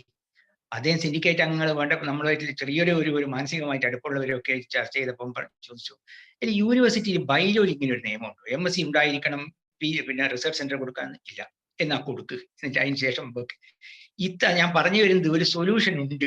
ഒരു മാറ്റത്തിനുള്ള ഒരു ഇതുപോലുള്ള ആൾക്കാർ നമ്മൾക്ക് ചില കാര്യങ്ങൾ നമുക്ക് സജസ്റ്റ് ചെയ്ത് തന്നാൽ ഞങ്ങൾക്ക് റിസർച്ച് സെന്റർ വന്ന് എത്രയോ പേര് ഇപ്പൊ അവിടെ നിന്ന് PhD എടുത്ത് പോയി എന്നതിന് ശേഷം MSc കോഴ്സ് ഇപ്പം വളരെ സുഖമായിട്ട് കാര്യങ്ങളാണ്.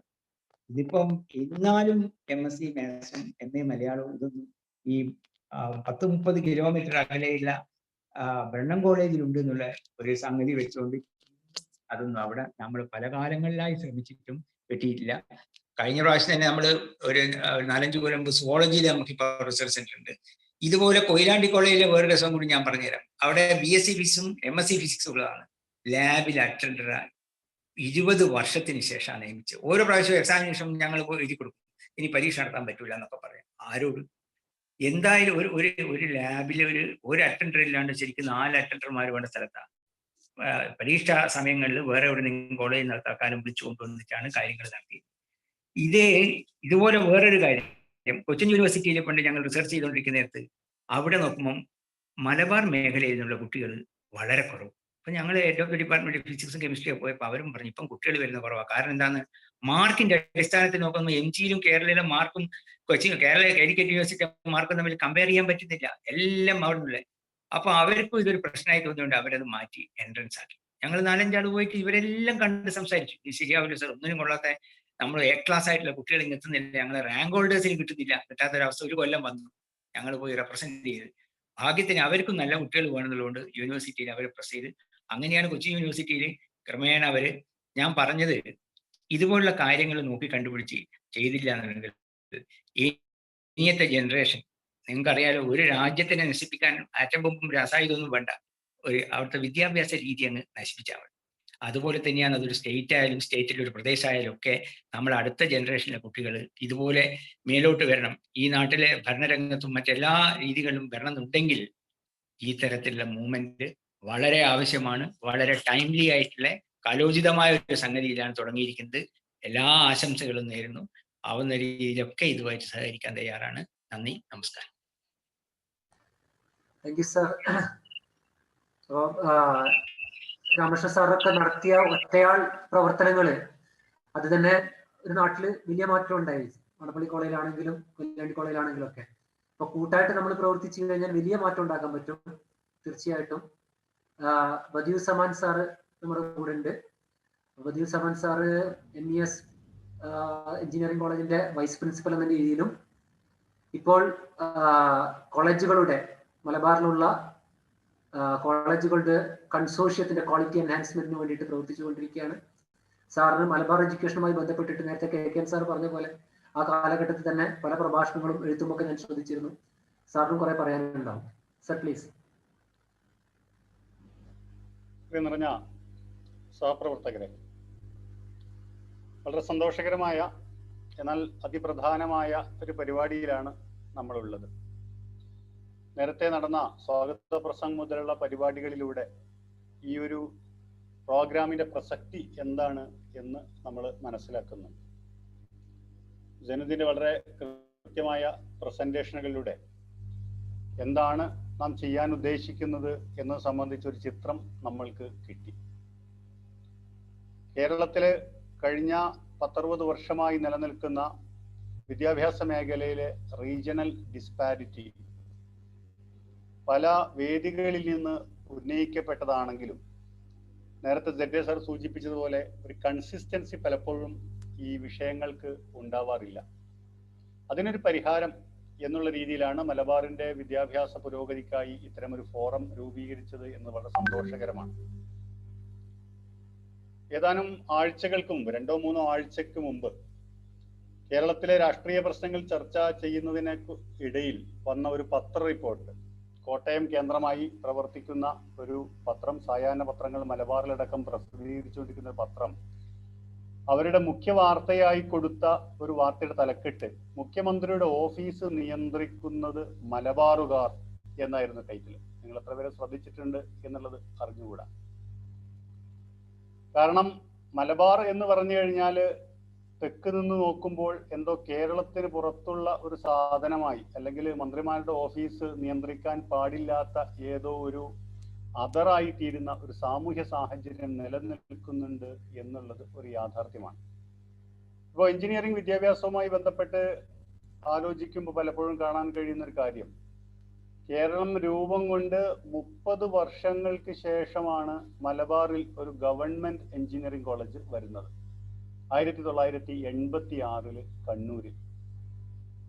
വീണ്ടും ഒരു എഞ്ചിനീയറിംഗ് കോളേജ് വരുന്നത് 1999 കോഴിക്കോടും വയനാടും ഒക്കെയുള്ള എഞ്ചിനീയറിംഗ് കോളേജ്. പക്ഷെ അതേസമയം തന്നെ തിരുവനന്തപുരത്ത് രണ്ടാമത്തെ ഗവൺമെന്റ് എഞ്ചിനീയറിംഗ് കോളേജ് അതോടുകൂടി സ്ഥാപിക്കപ്പെടുന്നുണ്ട് എന്നുള്ള കാര്യം നമ്മൾ മനസ്സിലാക്കണം. ഈ ഒരു അവസ്ഥ ഇപ്പോഴും നമ്മൾ നോക്കിക്കഴിഞ്ഞാൽ മലപ്പുറം ജില്ല എന്ന് പറയുന്ന വിദ്യാർത്ഥികൾ ഏറ്റവും കൂടുതൽ പഠിച്ചുകൊണ്ടിരിക്കുന്ന ജില്ലയിൽ ഒരു ഗവൺമെന്റ് എഞ്ചിനീയറിംഗ് കോളേജ് നിലനിൽക്കുന്നില്ല. തൃശ്ശൂർ ഗവൺമെന്റ് എഞ്ചിനീയറിംഗ് കോളേജിലാണ് ഞാൻ പഠിച്ചത്. ചെറുപ്പത്തിലെ നമ്മളുടെ ഒരു ബോധത്തിലുണ്ടായിരുന്ന അല്ലെങ്കിൽ ഒരു അബോധത്തിലുണ്ടായിരുന്ന ഒരു സംഗതി, ഈ എഞ്ചിനീയറിംഗ് മെഡിക്കൽ എന്നൊക്കെ പഠിക്കുക എന്ന് പറഞ്ഞു കഴിഞ്ഞാൽ തെക്കുള്ള ഏതെങ്കിലും തൃശ്ശൂരോ തിരുവനന്തപുരത്തോ ഒക്കെ പോയി ചെയ്യാനുള്ള ഒരു ഏർപ്പാടാണ് എന്നായിരുന്നു സ്കൂളിലൊക്കെ പഠിക്കുമ്പോൾ നമ്മൾ വിചാരിച്ചിരുന്നത്. അതൊന്നും നമ്മുടെ നാട്ടിലുണ്ടാവുന്ന ഒരു കാര്യമല്ല എന്നുള്ള ഒരു രീതിയായിരുന്നു. വിദ്യാഭ്യാസത്തിന്റെ കാര്യത്തിൽ നമ്മൾ പലപ്പോഴും ഉയർന്നു പോയി എന്നൊരു തെറ്റിദ്ധാരണ പലപ്പോഴും മലബാർ പ്രദേശത്തുകാർക്ക് ഉണ്ടാവുന്നുണ്ട് എന്നാണ് എനിക്ക് തോന്നുന്നത്. കാരണം ജീവിതത്തിലെ ചെറിയ ചെറിയ സംഭവങ്ങളെ പോലും അതിനേക്കാൾ വലിയ ആഘോഷങ്ങളാക്കി മാറ്റുന്ന ഒരു ആഘോഷപരത ജീവിതത്തിൽ കാത്തു സൂക്ഷിക്കുന്നവരാണ് മലബാറുകാർ. അതിനാൽ ചെറിയ നേട്ടങ്ങളെ വലുതായി കൊട്ടിപ്പാടുന്നതിന്റെ ഫലമായിട്ട് എല്ലാം മലബാറുകാർ കൊണ്ടുപോകുന്നേ എന്ന ഒരു പരാതി ഉന്നയിക്കപ്പെടുന്ന ഒരു യാഥാർത്ഥ്യ ബോധമില്ലാത്ത ഒരു ആരോപണം മലബാറുകാർക്കെതിരിൽ നിലനിൽക്കുന്നുണ്ട് എന്നുള്ളത് നമ്മൾ അറിയണം.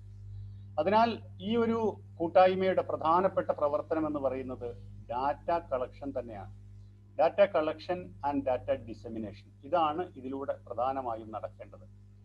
കാരണം നമ്മൾക്കറിയാം, സംസ്ഥാന സർക്കാരുകളെ സംബന്ധിച്ചിടത്തോളം കേന്ദ്ര സർക്കാരായാലും സംസ്ഥാന സർക്കാരായാലും വിഭവങ്ങൾ പരിമിതമാണ്. അതിനാൽ തന്നെ അവയുടെ ഡിസ്ട്രിബ്യൂഷൻ ന്യായമായ രീതിയിൽ പരിമിതമായ വിഭവങ്ങളുടെ വിതരണം നടക്കപ്പെടേണ്ടതുണ്ട്. പക്ഷെ അതിനനുസൃതമായ രീതിയിൽ വിദ്യാഭ്യാസ മേഖലയിൽ മലബാറിന് അത് അർഹിക്കുന്ന ഷെയർ കിട്ടുന്നുണ്ടോ എന്ന് ചോദിച്ചു കഴിഞ്ഞാൽ കിട്ടുന്നില്ല എന്നുള്ളത് ഒരു യാഥാർത്ഥ്യമാണ്. മലബാറിൽ നിന്നുള്ള MLA മാരും MP മാരും ഒക്കെ പലപ്പോഴും പറയാനുള്ള സംഗതി ഉദ്യോഗസ്ഥന്മാർ സമ്മതിക്കുന്നില്ല എന്നാണ്. അങ്ങനെ ഉദ്യോഗസ്ഥന്മാർ ജനാധിപത്യത്തിൽ ഒരിക്കലും ജനപ്രതിനിധികളെക്കാൾ മുകളിലല്ല എന്നുള്ളത് നമ്മൾ മനസ്സിലാക്കണം. അത്തരം പ്രയാസങ്ങൾ നമ്മുടെ ജനാധിപത്യ സംവിധാനങ്ങളിൽ ഉണ്ടാകുന്നുണ്ടെങ്കിൽ ജനങ്ങളുടെ ഭാഗത്തു നിന്ന് കൊണ്ടുള്ള ശക്തമായ ഇടപെടലുകൾ ഉണ്ടാവേണ്ടി. അതിനാദ്യമായി നമ്മൾക്ക് വേണ്ടത് പൗരത്വത്തിൽ തുല്യ അവകാശികളാണ് മലബാറുകാരും മറ്റവരെ പോലെ എന്നുള്ളൊരു, മറ്റവർ ഞാൻ പറയുന്നത് മനസ്സിലാകാൻ വേണ്ടിയാണ്. ഈ ഒരു റീജിയണൽ ഡിസ്പാരിറ്റി നിലനിൽക്കുന്നു. ഇപ്പോ കഴിഞ്ഞ ഇതിനു മുമ്പുള്ള മന്ത്രിസഭയുടെ കാലത്ത് ഇഫ്ലുവിന്റെ കേന്ദ്രം മലപ്പുറത്ത് സ്ഥാപിക്കുകയാണ് എന്ന് പറഞ്ഞ് വന്ന സമയത്ത് എല്ലാം മലപ്പുറത്തേക്ക് പോകുന്നു, മലബാറിലേക്ക് പോകുന്നു എന്ന ആരോപണം വന്നപ്പോൾ ഞാൻ മനസ്സിലാക്കുന്നു മലബാറിലുള്ള ജനപ്രതിനിധികളായ ആളുകൾ പോലും അതിലൊരു ശരിയുണ്ടല്ലോ എന്ന് വിചാരിക്കുന്ന ഒരവസ്ഥയാണ് ഉണ്ടായിത്തീർന്നിട്ടുള്ളത്. പക്ഷെ കണക്കുകൾ വെച്ച് ഈ ഫോറത്തിൽ കൂടിയ മുഴുവൻ ആളുകളോടും എനിക്ക് റിക്വസ്റ്റ് ചെയ്യാനുള്ളത്, യാഥാർത്ഥ്യ ബോധമില്ലാതെ അല്ലെങ്കിൽ തീർത്തും വാസ്തവ വിരുദ്ധമായ കാര്യങ്ങൾ പറഞ്ഞുകൊണ്ടിരിക്കുമ്പോൾ ഡാറ്റകളെ മുൻനിർത്തി അവയെ തെറ്റാണെന്ന് സ്ഥാപിക്കാനുള്ള ധൈര്യം നമ്മൾ കാണിച്ചേ പറ്റും. അത് കാണിക്കാത്ത കാലത്തോളം ഈ ഒരു ഡിസ്പാരിറ്റി തുടരും എന്നുള്ളത് യാഥാർത്ഥ്യമാണ്. നേരത്തെ KKN ഗ്രൂപ്പ് സാറ് പറഞ്ഞതുപോലെ കരയുന്ന കുട്ടിക്ക് പാലുള്ളൂ എന്ന് പറഞ്ഞതുപോലെ എനിക്ക് തല്ലുകൊണ്ടാൽ ആദ്യം കരയേണ്ടത് ഞാനാണ്. അല്ലാതെ മറ്റവർ എനിക്ക് വേണ്ടി കരയും അല്ലെങ്കിൽ കരയാനുള്ള പണി ഞാൻ ഒരു തേർഡ് പാർട്ടിക്ക് ഞാൻ അസൈൻ ചെയ്ത് കൊടുക്കുക എന്നുള്ളത് ഒരിക്കലും നമ്മൾക്ക് യോജിച്ച ഒരു കാര്യമല്ല. ഇത് നിലനിൽക്കുന്ന ഒരു കാര്യമാണ്. ഈ റീജിയണൽ ഡിസ്പാരിറ്റി നേരത്തെ ZA സാറിന്റെ ആമുഖ ഭാഷണത്തിൽ അദ്ദേഹം അത് പറഞ്ഞു. ഈ ഡിസ്പാരിറ്റി വർദ്ധിച്ച് വരുന്ന ഒരവസ്ഥയാണുള്ളത്. മലബാറിൽ നമ്മൾ കാണുന്ന ഉണ്ട് എന്ന് നമ്മൾ തെറ്റിദ്ധരിക്കുന്ന ഈ വിദ്യാഭ്യാസ പുരോഗതി പോലും യഥാർത്ഥത്തിൽ 1990കളുടെ പകുതിക്ക് ശേഷം ഉണ്ടായിട്ടുള്ള സെൽഫ് ഫൈനാൻസിങ് സ്ഥാപനങ്ങളിലൂടെ ഉണ്ടായിത്തീർന്നിട്ടുള്ളതാണ് എന്ന യാഥാർത്ഥ്യം മനസ്സിലാക്കണം. അതുകൊണ്ട് വിദ്യാഭ്യാസ സ്ഥാപനങ്ങളെ കുറിച്ച് പറയുമ്പോൾ, അതിന്റെ കണക്കുകളെ കുറിച്ച് പറയുമ്പോൾ ഗവൺമെന്റ് മേഖലയിൽ ഇത്ര, അതിലെ എയ്ഡഡ് മേഖലയിൽ ഇത്ര, അൺഎയ്ഡഡിൽ ഇത്ര എന്ന കൃത്യമായ കണക്കുകൾ നമ്മൾക്ക് കിട്ടേണ്ടതുണ്ട്. ഈ കണക്കുകൾ എല്ലാവർക്കും എത്തിക്കേണ്ടതുണ്ട്. അങ്ങനെ കൃത്യവും സത്യവുമായ ഡാറ്റയുടെ അടിസ്ഥാനത്തിൽ നിന്നുകൊണ്ട് നമ്മുടെ ഈ സാമൂഹ്യ വിഭവങ്ങളുടെ വിതരണത്തിൽ ഒരു പുനഃക്രമീകരണം നടത്താൻ ഉള്ള ഒരു ഏജൻസിയായി മാറുക എന്നുള്ളതാണ് നമ്മുടെ ഈ കൂട്ടായ്മയുടെ ലക്ഷ്യം എന്ന് ഞാൻ മനസ്സിലാക്കുന്നത്. നമ്മുടെ നാഷണൽ എഡ്യൂക്കേഷൻ പോളിസിയിൽ പറയുന്ന ഒരു കാര്യം ഗ്രോസ് എൻറോൾമെന്റ് റേഷ്യോ 50% എത്തിക്കണം എന്നാണ്. നാഷണൽ ആവറേജ് 26 ആണ്. ആ 26നെ നമ്മൾ വിവിധ സാമൂഹ്യ വിഭാഗങ്ങളിലേക്ക് നമ്മൾ ഡിവൈഡ് ചെയ്യുമ്പോൾ അതിലും കുറഞ്ഞ ഒരു ആവറേജ് നമുക്ക് കാണാൻ കഴിയും. ഒരു ഉദാഹരണത്തിന് Muslim community Sachar committee report നടപ്പിലാക്കി തുടങ്ങിയ പുറത്തു വന്ന 2006 ശേഷം 10 കൊല്ലം കഴിഞ്ഞ് 2016 കണക്കെടുത്ത് കഴിഞ്ഞപ്പോൾ അവിടെ അത് 16% എത്തി നിൽക്കുന്നതായിട്ടാണ് നമ്മൾ കാണുന്നത്. ഈ 16% നിന്ന് 50% എത്തിക്കണമെന്നുണ്ടെങ്കിൽ 26% നിന്ന് 50% എത്തിക്കേണ്ടതിനേക്കാൾ കൂടുതൽ അധ്വാനം ആവശ്യമായി വരുന്നു എന്നുള്ളത് നമ്മൾ മനസ്സിലാക്കണം. ഇത് മലബാർ മേഖലയെക്കുറിച്ച് ആധാരമാക്കി നമ്മൾ പഠിക്കുകയാണെങ്കിൽ അതിൻ്റെ ഒരു കണക്ക് കൂടി നമ്മളുടെ അടുത്ത് ഉണ്ടാവേണ്ടതുണ്ട്. അതിനാൽ ജനാധിപത്യത്തിൽ നമ്മളുടെ പലപ്പോഴും കാര്യങ്ങൾ അവകാശങ്ങൾ നിഷേധിക്കപ്പെടുന്ന ആളുകൾ അവകാശങ്ങൾ നിഷേധിക്കപ്പെടുന്നു എന്നുള്ളത് തിരിച്ചറിയുക എന്നുള്ളതാണ് വളരെ മുഖ്യമായ ഒരു സംഗതി. കാരണം വിദ്യാഭ്യാസം എന്ന് പറയുന്ന ഒരു ടൂൾ ഇല്ലാതെ ഈ നോളജ് എക്കണോമിയുടെ കാലത്ത് ഒരിക്കലും നമ്മൾക്ക് പുരോഗതി പ്രാപിക്കാൻ സാധ്യമല്ല. അതിനാൽ നമ്മുടെ ആവശ്യങ്ങൾ നമ്മൾ തന്നെ കൃത്യമായി ഉന്നയിക്കേണ്ട ഒരു സാഹചര്യം, അതിഗുരുതരമായ ഒരു സാഹചര്യത്തിലാണ് ഇപ്പോൾ നമ്മൾ എത്തി നിൽക്കുന്നത്. ജനാധിപത്യ ബോധത്തിൽ നിന്നുകൊണ്ട് പൗരാവകാശങ്ങളിൽ ഒരു പ്രദേശത്തുകാരനും മറ്റൊരു പ്രദേശത്തുകാരൻ്റെയും പിറകിലല്ല എന്ന യാഥാർത്ഥ്യബോധം നമ്മൾക്ക് ഉണ്ടാവണം. അത് ഉണ്ടാക്കാനായിരിക്കട്ടെ നമ്മുടെ ശ്രമം എന്നാണ് പറയുന്നത്. ഞാൻ കണക്കുകളിലേക്കും ഡാറ്റകളിലേക്കും ഒന്നും ഞാൻ കിടക്കുന്നില്ല. ബിക്കോസ് ഈസ് ഓബ്വിയസ്, നമ്മുടെ മുന്നിൽ വളരെ അതെല്ലാം വന്നു കഴിഞ്ഞു. എന്തായാലും ഇത്തരം ഒരു പരിപാടി സമൂഹത്തിലെ വിവിധ വിഭാഗങ്ങളെ നമ്മുടെ ഈ വിദ്യാഭ്യാസം എന്ന് പറയുന്ന വലിയ പ്രോസസ്സിലെ മുഴുവൻ സ്റ്റേക്ക് ഹോൾഡേഴ്സിനെയും പങ്കെടുപ്പിച്ചുകൊണ്ട് മുന്നോട്ട് നയിക്കാൻ ഈ സംവിധാനത്തിനാകട്ടെ എന്ന് ഞാൻ ആശംസിക്കുന്നു, പ്രാർത്ഥിക്കുന്നു. എല്ലാവിധ ഭാവുകങ്ങളും നേരുന്നു. സമൻ സാർ, തീർച്ചയായിട്ടും സാർ ഇതിന്റെ കൂടെ തന്നെ ഉണ്ടാവണം. കാരണം ഒരുപാട് സാറിന്റെ ഇതിനുള്ള എക്സ്പീരിയൻസും ഡാറ്റയും ഒക്കെ ഈ ഒരു മൂവ്മെന്റിന് വലിയൊരു മുതൽക്കൂട്ടാവുകയും മുന്നോട്ടുള്ള പോക്കിൽ പ്രചോദനമാവുകയും ചെയ്യും. നമ്മുടെ മലപ്പുറം ജില്ലയുടെ വിദ്യാഭ്യാസ മുന്നേറ്റത്തിൽ പ്രധാനപ്പെട്ട പങ്ക് വഹിച്ച പദ്ധതിയാണ് വിജയബേരി. ആ പദ്ധതിയുടെ തുടക്കം മുതൽ ഇപ്പോഴും അതിന്റെ കോർഡിനേറ്റർ ആയിട്ടുള്ള Saleem sir, please. Good evening to all. സമയം ഏറെ വൈകിയിട്ടുണ്ട്. നമ്മുടെ മലബാർ പ്രദേശത്തിന്റെ വിവേചനത്തെക്കുറിച്ച് കൃത്യമായ കണക്കുകൾ ഉദ്ധരിച്ച് തന്നെയുള്ള പ്രസംഗങ്ങളും പ്രസന്റേഷൻ ഇവിടെ നടന്നു കഴിഞ്ഞു. അതിന്റെ ആഴം നമുക്ക് കൃത്യമായിട്ട് മനസ്സിലായിട്ടുണ്ട്. മലപ്പുറത്ത് വർക്ക് ചെയ്യുന്ന ഒരാൾ എന്ന നിലയ്ക്ക് സ്കൂൾ എഡ്യൂക്കേഷനെ കുറിച്ചൊക്കെ പറയുകയാണെങ്കിൽ മലപ്പുറത്ത് ഏകദേശം 1ാം ക്ലാസ് മുതൽ 10ാം ക്ലാസ് 8 ലക്ഷത്തോളം കുട്ടികളാണ് പഠിക്കുന്നത്. അത് തെക്കൻ ജില്ലയിലെ പത്തനംതിട്ട ജില്ലയിലാണെങ്കിൽ ഏകദേശം 1 ലക്ഷം കുട്ടികളാണ് 1 മുതൽ 12 വരെ പഠിക്കുന്നത്. ചെറിയൊരു ഉദാഹരണം പറയുകയാണെങ്കിൽ വിവേചനത്തിന്റെ ഒരു തോത് മനസ്സിലാക്കാൻ വേണ്ടി മാത്രം ഇവിടെ പറയാണ്. സംസ്ഥാന യൂത്ത് ഫെസ്റ്റിവലില് ഒരു ജില്ലയിൽ നിന്ന് ഏകദേശം 550 കുട്ടികളാണ് ഒരു ജില്ലയിൽ നിന്ന് സംസ്ഥാനത്തിൽ പങ്കെടുക്കുന്നത്. ഇത് 1 ലക്ഷം കുട്ടികൾ പഠിക്കുന്ന പത്തനംതിട്ട ജില്ലയിൽ നിന്നും 550 കുട്ടികളാണ്. 8 ലക്ഷം കുട്ടികൾ പഠിക്കുന്ന മലപ്പുറം ജില്ലയിൽ നിന്നും 550 കുട്ടികളാണ്. ഇത് ഒരു ഉദാഹരണം മാത്രമാണ്. വീണ്ടും നമ്മൾ സ്കൂളുകളുടെ ക്വാളിറ്റി എന്ന് പറയുന്നത് കുട്ടികളുടെ എണ്ണവും ക്വാളിറ്റിയും തമ്മിൽ ഏറെ ബന്ധമുണ്ട്. നമ്മുടെ ക്ലാസ്സുകളിലൊക്കെ എന്ന് പറഞ്ഞാൽ ഓവർ ക്രൗഡഡ് ക്ലാസ്സുകളാണ് മലപ്പുറത്തുള്ളത്. ഇപ്പൊ +2 ക്ലാസ്സുകളെ കുറിച്ച് പറയുകയാണെങ്കിൽ തെക്കൻ ജില്ലകളിൽ ആവറേജ് 45 കുട്ടികൾ ഒരു ക്ലാസ്സിൽ പഠിക്കുമ്പോൾ മലപ്പുറത്ത് അത് 65 മേലെ കുട്ടികളാണ് ഒരു ക്ലാസ്സിൽ പഠിക്കുന്നത്. ഒരു +2 ക്ലാസ്സിൽ 65 കുട്ടികൾ പഠിക്കുമ്പോൾ ഉണ്ടാവുന്ന പ്രശ്നങ്ങൾ, അവിടെ ഉണ്ടാവുന്ന ക്വാളിറ്റി ചോർച്ച, അത് നമുക്കറിയാവുന്നതാണ്. ഇവിടെയൊക്കെ മാത്രമല്ല, ഇത്തരത്തില് മലപ്പുറത്ത് ഏകദേശം 78,000 കുട്ടികളാണ് 10ാം ക്ലാസ് പാസ്സാവുന്നത്. അതിന് പകുതിയോളം മാത്രമാണ് കുട്ടികൾക്ക് +2 അഡ്മിഷൻ കിട്ടുന്നത്. HSCയും മറ്റ് എല്ലാം കൂടിയാണ് പകുതി കുട്ടികൾ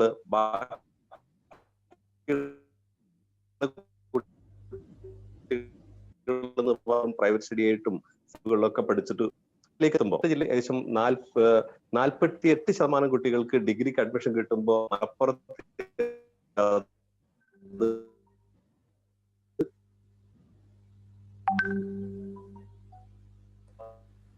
10% കുട്ടികൾക്ക് മാത്രം ഡിഗ്രി പറയുകയാണെങ്കിൽ അത് ആ രീതിയിൽ സർക്കാർ മനസ്സിലാക്കുകയോ അതിനുള്ള പരിഹാരങ്ങൾ ഉണ്ടാകുകയോ ചെയ്യുന്നില്ല. വല്ലപ്പോഴും ചില ചോദ്യങ്ങൾ എന്ന് പറയും പോലെ ഓരോ വർഷവും SLC റിസൾട്ട് വരുമ്പോൾ +2 സീറ്റില്ല എന്ന് പറയുമ്പോൾ 10%, 20%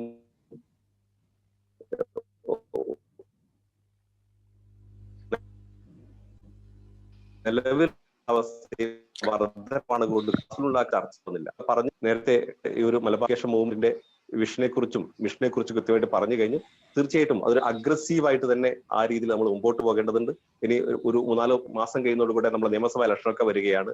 അപ്പൊ രണ്ട് മുന്നണിയുടെയും പ്രകടന പത്രികയിൽ ഈ മലബാറിന്റെ പിന്നോക്കാവസ്ഥ ഒരു പ്രശ്നമായിട്ട് തന്നെ വരുന്ന രീതിയിൽ നമ്മളൊരു സമ്മർദ്ദ ശക്തിയായിട്ട് നിലകൊള്ളണം. അതിനുവേണ്ടി എന്തൊക്കെയാണോ ചെയ്യാൻ പറ്റുക അതിനെക്കുറിച്ച് നമ്മൾ കാര്യമായിട്ട് ആലോചിക്കേണ്ടതുണ്ട്. മറ്റു കാര്യങ്ങളെ കുറിച്ചൊന്നും ഈ വൈകിയ സമയത്ത് സംസാരിക്കുന്നില്ല. ഈ പിന്നോക്കാവസ്ഥയുടെ പ്രശ്നം എല്ലാവർക്കും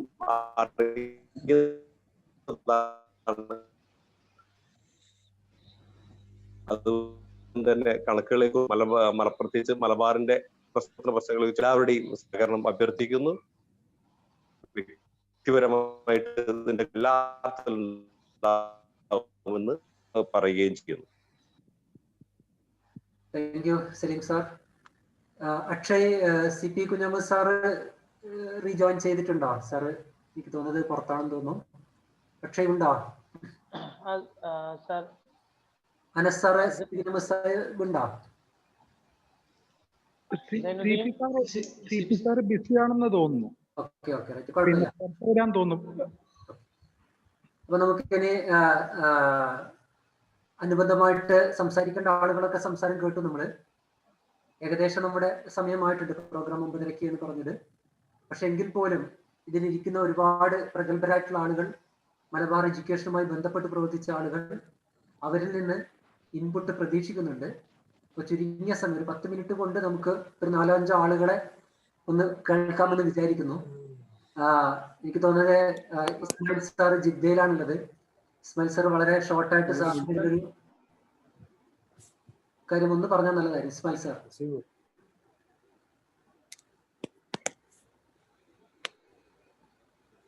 അൺമ്യൂട്ട് ചെയ്തിട്ടില്ല.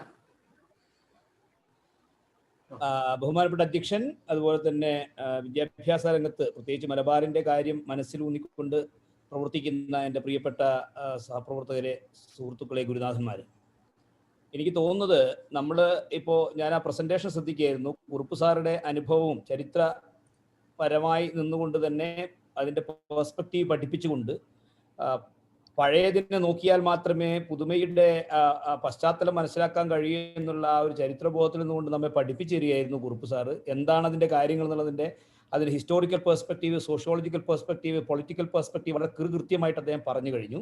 അതോടൊപ്പം തന്നെ അത്തരത്തിലുള്ളൊരു മേഖലയിൽ പ്രവർത്തിക്കുന്ന ഒരാളെന്ന നിലക്ക് അദ്ദേഹത്തിന് കിട്ടിയ ദുരനുഭവങ്ങളെ കുറിച്ചും പറഞ്ഞു കഴിഞ്ഞു.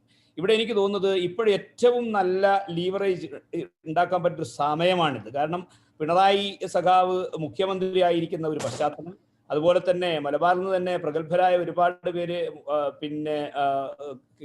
പിന്നെ ഈ എക്സിക്യൂട്ടീവിലും അതുപോലെ തന്നെ ഈ പറയുന്ന മുഖ്യമന്ത്രി ഓഫീസിലൊക്കെ തന്നെ വർക്ക് ചെയ്യുന്ന ഒരു കാലത്ത് എനിക്ക് തോന്നുന്നത് നമ്മുടെ പ്ലാൻ അനുസരിച്ച് തന്നെ പോവട്ടെ. ആ ചാർട്ടിൽ കണ്ട പോലെ 5-8 പിന്നെ വിങ്ങൊക്കെ ഉണ്ടായിക്കോട്ടെ. പക്ഷെ വെരി വെരി അർജന്റായിട്ട് ചെയ്യേണ്ട കാര്യം നിർബന്ധമായും ഇതിന്റെ ഏറ്റവും ആദ്യത്തെ ഒരു ഇനീഷ്യേറ്റീവ് എന്ന നിലക്ക് മുഖ്യമന്ത്രിയിൽ നിന്ന് നേരിട്ട് അപ്പോയിന്റ്മെന്റ് വാങ്ങി ഈ വിഷയം കൃത്യമായിട്ട് ഡാറ്റ വെച്ചുകൊണ്ട് ഈ പറഞ്ഞ പോലെ ഹ്രസ്വമായ രീതിയിൽ അദ്ദേഹത്തെ കണ്ട് സംസാരിക്കാനുള്ള ഒരു നിവേദക സംഘം ഉടനടി പുറപ്പെടണം എന്നുള്ളതാണ് എനിക്ക് പറയാനുള്ളത്. കാരണം അതാണ് ഇതിന്റെ ആക്ഷൻ പ്ലാൻ എന്ന് പറഞ്ഞാൽ. അതാണ് നമ്മൾ മനസ്സിലാക്കുന്നത്. CH മുഹമ്മദ് കോയ സാഹിബിന്റെ ഒക്കെ തന്നെ പ്രാധാന്യം എന്താണെന്ന് വെച്ചിട്ടുണ്ടെങ്കിൽ ചങ്കൂറ്റത്തോടു കൂടി തൻ്റെ ഒരു മുടിനാരിഴ അങ്ങോട്ട് കൊടുക്കാനോ നിങ്ങളിൽ നിന്നൊരു മുടിനാരിഴ ഇങ്ങോട്ട് വാങ്ങാനോ ഞങ്ങൾ തയ്യാറെന്നുള്ള ഹിസ്റ്റോറിക്കൽ സ്റ്റേറ്റ്മെന്റ് ഒക്കെ നമുക്ക് പാഠമാവേണ്ടതുണ്ട്. രാഷ്ട്രീയ ഇച്ഛാശക്തി വേണ്ടതുണ്ട്. രാഷ്ട്രീയ ഇച്ഛാശക്തിക്ക് പ്രബലമാവുന്ന തരത്തിലുള്ള എക്സിക്യൂട്ടീവ് തലത്തിലുള്ള ഇടപെടൽ നടത്തേണ്ടതുണ്ട്. ആ ഇടപെടൽ നടത്തണമെങ്കിൽ മുഖ്യമന്ത്രിക്കൊക്കെ തന്നെ പേപ്പർ നീക്കണമെങ്കിൽ ഇങ്ങനെ ഒരു റെപ്രസെന്റേഷൻ വന്നിട്ടുണ്ട്. ഇത് സൂമിൽ അവസാനിച്ചു കൂടാ.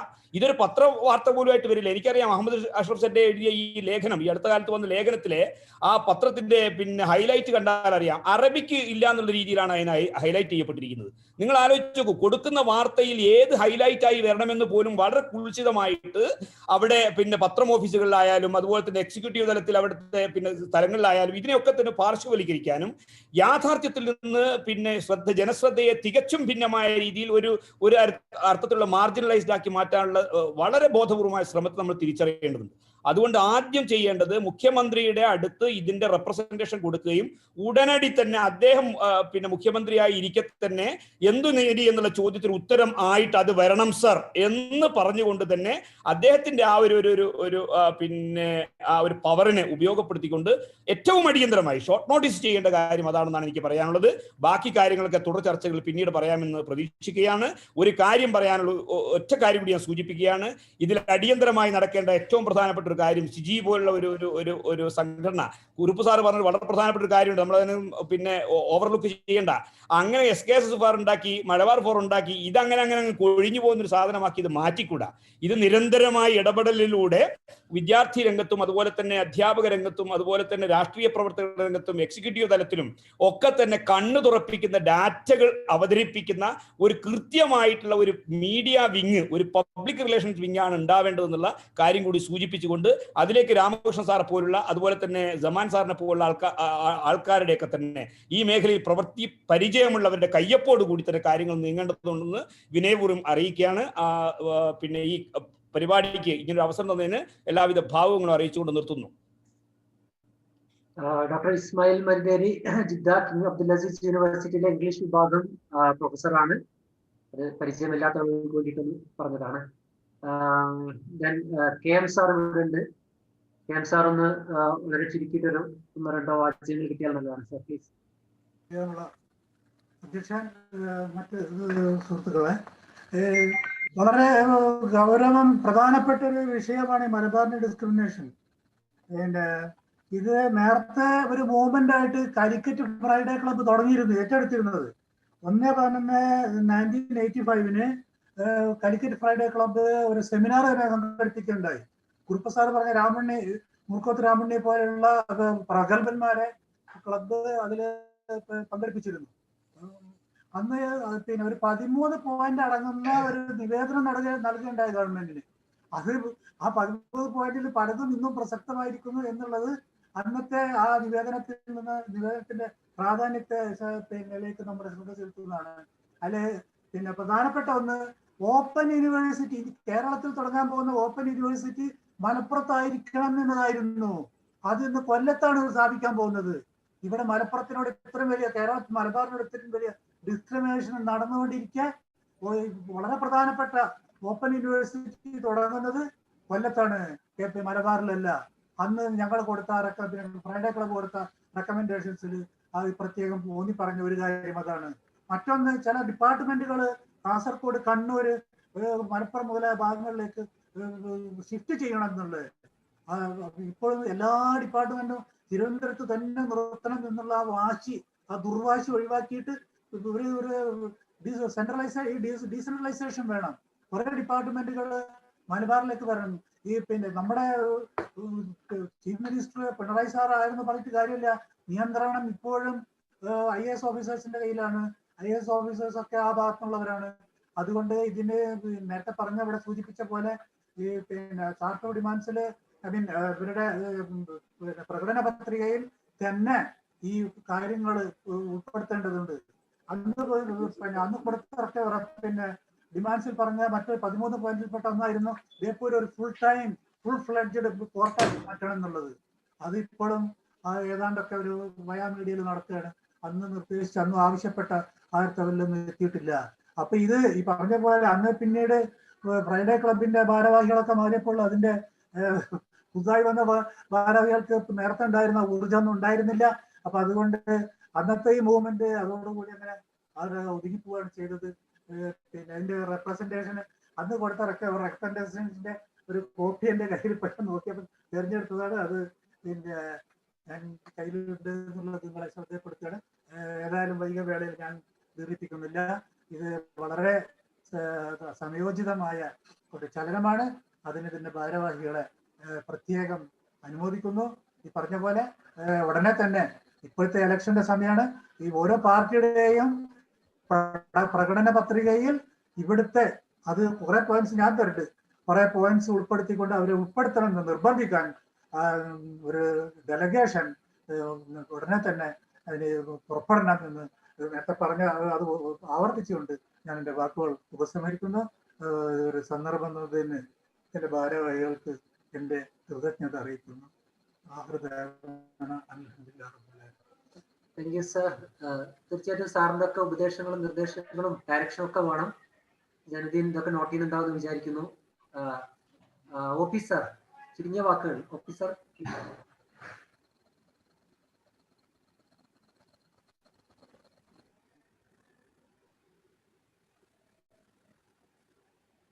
ഹലോ, കേൾക്കാം സർ.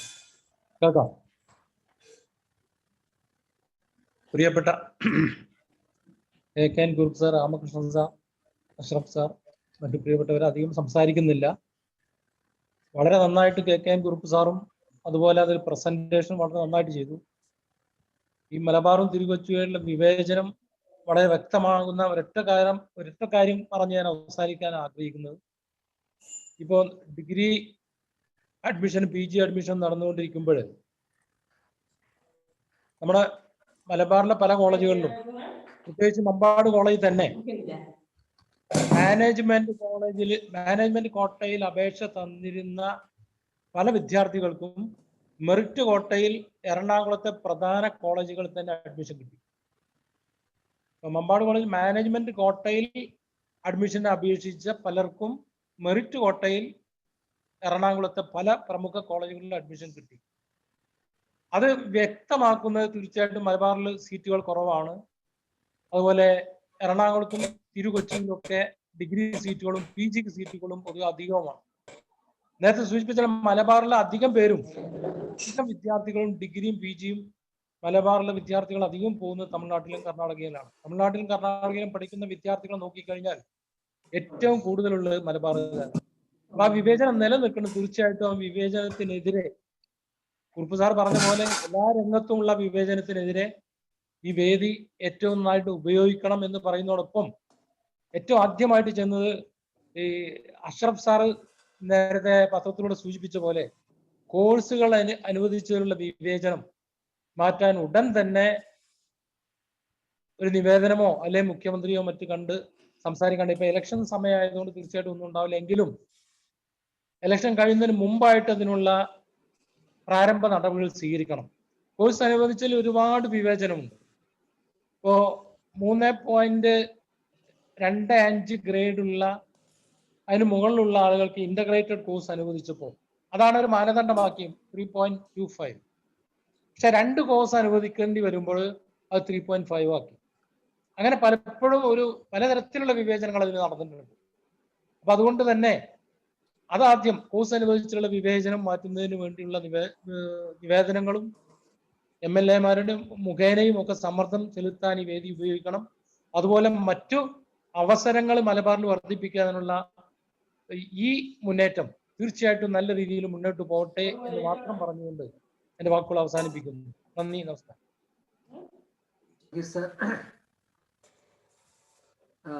എനിക്ക് തോന്നുന്നു നമുക്ക് ഏകദേശം അവസാനിപ്പിക്കാനുള്ള സമയമായി തോന്നുന്നു. അക്ഷയ്, ഇനി ആരെങ്കിലും എന്തെങ്കിലും ഷെയർ ചെയ്യാനുണ്ടെങ്കിൽ ഒന്ന് അൺമ്യൂട്ട് ചെയ്ത് സംസാരിക്കാം, അല്ലെങ്കിൽ ചാറ്റ് ബോക്സിൽ ഇടാം. കുറെ നിർദ്ദേശങ്ങൾ ചാറ്റ് ബോക്സിലും വന്നിട്ടുണ്ട്. CM-നെ കാണണമെന്നൊക്കെയുള്ള നിർദ്ദേശങ്ങളൊക്കെ ഉണ്ട്. അതൊക്കെ ജൈനുദ്ദീൻ കൺസോൾട്ടേറ്റ് ചെയ്യും.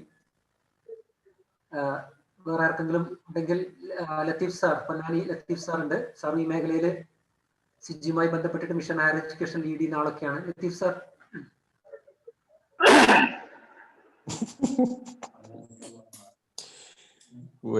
തുമ്മി. ലത്തീഫ് സാർ, സാറിനെ കിട്ടുന്നില്ല. ഹലോ അഷ്റഫ്, ഒരു കാര്യം പറയാനുണ്ടായിരുന്നു. ഞാൻ അഷ്റഫ്, KK അഷ്റഫാണ്. മലബാറിനോടുള്ള വിവേചനം എന്നുള്ളത് വിദ്യാഭ്യാസ കാര്യത്തിൽ മാത്രമല്ല എല്ലാ രംഗത്തും ഉള്ളതാണെന്നുള്ളത് നമുക്ക് ഓരോരുത്തർക്കും അറിയാം. അപ്പോൾ അത് പരിഹരിക്കുന്നതിന്റെ ഭാഗമായിട്ട് നമ്മളിപ്പോ കണ്ടിരിക്കുന്ന ഒരു സ്ലൈഡിലൊക്കെ തന്നെയും ഈ ഡിസ്പാരിറ്റി, വിദ്യാഭ്യാസ രംഗത്തുള്ള ഡിസ്പാരിറ്റിയെ കുറിച്ച് വ്യക്തമായിട്ടുള്ള ധാരണകൾ അതിൽ നിന്ന് കണ്ടെത്താൻ കഴിയും. അപ്പോൾ നമ്മളിപ്പോ ഇത് രാഷ്ട്രീയ കക്ഷികളെ തന്നെയാണ് ഇതിൽ നമുക്ക് ഏറ്റവും അധികം എഡ്യൂക്കേറ്റ് ചെയ്യേണ്ടതും അവരിലൂടെയാണ് ഇത്തരത്തിലുള്ള വികസനങ്ങൾ നമ്മുടെ നാട്ടിലൊക്കെ എത്തിക്കാനും കഴിയുള്ളൂ. അപ്പൊ അവരെ എഡ്യൂക്കേറ്റ് ചെയ്യുന്നതിന്റെ കൂട്ടത്തിൽ തന്നെ നമ്മുടെ ഒരു ആവശ്യങ്ങൾ എന്താണെന്നുള്ളത്, ഡിമാൻഡുകൾ എന്താണെന്നുള്ളതും കൂടെ അത് നമ്മൾ ഹൈലൈറ്റ് ചെയ്യുന്നത്. ഒരു മലബാർ വിദ്യാഭ്യാസ പാക്കേജ് എന്ന അർത്ഥത്തിൽ നമ്മൾ എന്തൊക്കെയാണ് ഇവിടെ ഇമ്മീഡിയറ്റ് ആയിട്ട് നമ്മുടെ ഡിമാൻഡുകൾ എന്നുള്ളതും കൂടെ ഇതിൽ ഉൾക്കൊള്ളിച്ചുകൊണ്ട് പെട്ടെന്ന് തന്നെ വിദ്യാഭ്യാസ വകുപ്പ് മന്ത്രിയെയും അതുപോലെ തന്നെ മുഖ്യമന്ത്രിയും ഒക്കെ അടക്കമുള്ള ആൾക്കാരെ, നിലവിലുള്ള ഭരണകേന്ദ്രങ്ങളെ മുഴുവനും നമ്മൾ ബന്ധപ്പെടേണ്ടതുണ്ട്. അതുപോലെ തന്നെ നേരത്തെ സലീം സാർ ഇവിടെ സൂചിപ്പിച്ചതുപോലെ വരുന്ന ഇലക്ഷനിലൊക്കെ തന്നെ ഇതൊരു വലിയ മൂവ്മെന്റ് ആക്കി മാറ്റിയിട്ട് എല്ലാ സെഗ്മെന്റിലുള്ള ആൾക്കാരുടെയും തന്നെ സഹകരണത്തോടു കൂടി രാഷ്ട്രീയ കക്ഷികളുടെ പ്രകടന പത്രികയിലടക്കം മലബാർ വിദ്യാഭ്യാസ പാക്കേജിന് ഒരിടം കിട്ടുന്നതിന് വേണ്ടിയിട്ടുള്ള ശ്രമങ്ങൾ കൂടി നമ്മൾ നടത്തണം. ഈ മലബാറിനോടുള്ള ഇത് അത്ര എളുപ്പത്തിലൊന്നും വിവേചനം മാറ്റിയെടുക്കുക എന്നുള്ളത് കഴിയില്ല എന്ന് നേരത്തെ പലരും ഇവിടെ സൂചിപ്പിച്ചത് ശരിയാണ്. ഉദ്യോഗസ്ഥ വർഗത്തിലൊക്കെയുള്ള ആൾക്കാരുടെ പിടുത്തം അത്ര അധികം വലുതാണെന്നുള്ളത് നമുക്ക് ഓരോരുത്തർക്കും അറിയാവുന്നത് കൊണ്ട് തന്നെ ഒരു നീണ്ട പ്രവർത്തനത്തിലൂടെ മാത്രമാണ്, കൺസിസ്റ്റന്റ് ആയിട്ടുള്ള ഒരു പ്രവർത്തനത്തിലൂടെ രാഷ്ട്രീയ കക്ഷികളെ ഒരു സമ്മർദ്ദമായിട്ട് നമ്മൾ പോയെങ്കിൽ മാത്രമാണ് അതിന് എല്ലാ വിഭാഗം ജനങ്ങളെയും ഉൾക്കൊള്ളിച്ചുകൊണ്ട് നമുക്ക് മുമ്പോട്ട് പോയി കഴിഞ്ഞാൽ മാത്രമേ ഇതിന് വിജയം ഉണ്ടാവുള്ളൂ. ആ അർത്ഥത്തിൽ നമ്മുടെ ഒരു മലബാർ എഡ്യൂക്കേഷൻ പാക്കേജ് എന്തൊക്കെയാണ് നമ്മുടെ ഡിമാൻഡ് എന്നതും കൂടി ഇതിൽ ഉൾക്കൊള്ളിക്കണമെന്നാണ് എനിക്ക് ആവശ്യപ്പെടാനുള്ളത്. കൂടുതൽ പറയുന്നില്ല. നമുക്ക് ഇതിനുള്ള എല്ലാ സപ്പോർട്ടും വാഗ്ദാനം ചെയ്യാം. തീർച്ചയായിട്ടും വളരെ പോയിന്റ് ഉള്ള ഒരു ഇതാണ് മുന്നോട്ട് വെച്ചിരിക്കുന്നത്. K Ashraf sir Mokeri government കോളേജിലെ ഹിസ്റ്ററി വിഭാഗം അധ്യാപകനാണ്. വേറെ ആരെങ്കിലും ഉണ്ടെങ്കിൽ ഒന്നോ രണ്ടോ വാക്കുകളിൽ സംസാരിക്കുന്നത്. ഹലോ, ഓക്കെ പറയാം. എന്റെ പേര് നൌഷാദ്. ഞാൻ ദോഹ ഖത്തർ നിന്നാണ് വിളിക്കുന്നത്. കോഴിക്കോട് ജില്ലക്കാരനാണ്. അപ്പോ ഇതിലുള്ള ആൾക്കാരൊക്കെ വളരെ ഗുരുനാഥരിയ, വളരെ ഉയർന്ന നിലയിലുള്ള ആൾക്കാരാണ്. പക്ഷെ ഞാനൊരു മെയിൻ്റെനൻസ് എഞ്ചിനീയർ ആണ്. അപ്പോ എന്റെ കുറച്ച് നിർദ്ദേശങ്ങൾ ഇപ്പൊ ഇതിൽ നിന്ന് മനസ്സിലായ എന്താണെന്ന് വെച്ച് കഴിഞ്ഞാൽ, നമ്മൾക്ക് പല കാര്യങ്ങളിലും നമ്മൾ പുറകിലാണ്, എസ്പെഷ്യലി മലബാർ. അപ്പൊ ഈ ഇഷ്യൂ മലബാറിന് സ്വാഭാവികമായിട്ടും മലബാറിൽ കൂടുതൽ സ്വാധീനം എന്നുള്ള നിലക്ക് മുസ്ലിം ലീഗോ അല്ലെങ്കിൽ അതുമായിട്ട് ബന്ധപ്പെട്ട ഏതെങ്കിലും ഒരു പാർട്ടിക്കാരായിരിക്കും ഇത് എപ്പോഴും ഇതിനെപ്പറ്റി ഉന്നയിക്കുകയോ അല്ലെങ്കിൽ ഉന്നയിക്കാൻ വേണ്ടിയിട്ട് ജനങ്ങൾ താല്പര്യപ്പെടുകയോ ചെയ്യുന്ന ഒരു പൊളിറ്റിക്കൽ സൈഡിലുള്ള ആൾക്കാർ. സ്വാഭാവികമായിട്ടും അങ്ങനെ ഒരു നിർദ്ദേശം ഇതിൽ കൂടെ വരുമ്പം അതിനെ റിലീജിയസ് പോയിന്റ് ഓഫ് വ്യൂയിലും പോളറൈസേഷനും ഒക്കെ ഉപയോഗിക്കുകയും അപ്പൊ അവരും അതിൽ നിന്ന് പുറകോട്ട് പോവുകയും ചെയ്യുന്നതാണ് കഴിഞ്ഞ കുറച്ച് കാലങ്ങളായിട്ട് നമ്മൾ കണ്ടുകൊണ്ടിരിക്കുന്നത്. പിന്നെ അത് കൂടാതെ പൊളിറ്റിക്കലായിട്ട് വരുമ്പോൾ അതായത് എല്ലാ ഭാഗത്തു നിന്നുള്ള പാർട്ടിക്കാരോ അല്ലെങ്കിൽ മറ്റുള്ള രാഷ്ട്രീയ പാർട്ടികളാകുമ്പോൾ സ്വാഭാവികമായിട്ടും അവർക്ക് ഈ രണ്ട് സൈഡും ബാലൻസ് ചെയ്യുന്നത് കൊണ്ട് അവർക്കും ഈ കാര്യത്തിൽ ഒന്നും കൃത്യമായിട്ട് എടുക്കാനുള്ള ഒരു ധൈര്യം അല്ലെങ്കിൽ ഇത് കിട്ടാത്തൊരവസ്ഥ ഉണ്ടാവുന്നുണ്ട്. സ്വാഭാവികമായിട്ടും നമ്മളുടെ ഒരു വിഷയം എന്താണെന്ന് വെച്ച് കഴിഞ്ഞാൽ ഈ ബ്യൂറോക്രസി, അതായത് ഉദ്യോഗ തലത്തിലുള്ള ആൾക്കാരുടെ നീരാളിയെ പോലെ വലിഞ്ഞു മുറുക്കിയ ഈ ഉദ്യോഗസ്ഥ വൃന്ദത്തിന്റെ അല്ലെങ്കിൽ മലബാറിലേക്കല്ലാത്ത ആൾക്കാരുടെ ഒരു പ്രത്യേകമായ ഒരു അതിഭയങ്കരമായ ഒരു പിടുത്തം കൊണ്ടാണ് ഇതുവരെ നമ്മൾക്ക് പലതും ചെയ്യാൻ പറ്റാത്തത്. അല്ലെങ്കിൽ നേരത്തെ പറഞ്ഞ പോലെ CH മുഹമ്മദ് സാഹിബിനെ പോലെയുള്ള അത്രയും നല്ല ഭരണ നൈപുണ്യമുള്ള ആൾക്കാരുടെ അഭാവം. അപ്പൊ ഇതിൽ എനിക്ക് പറയാനുള്ള 2-3 കാര്യങ്ങൾ.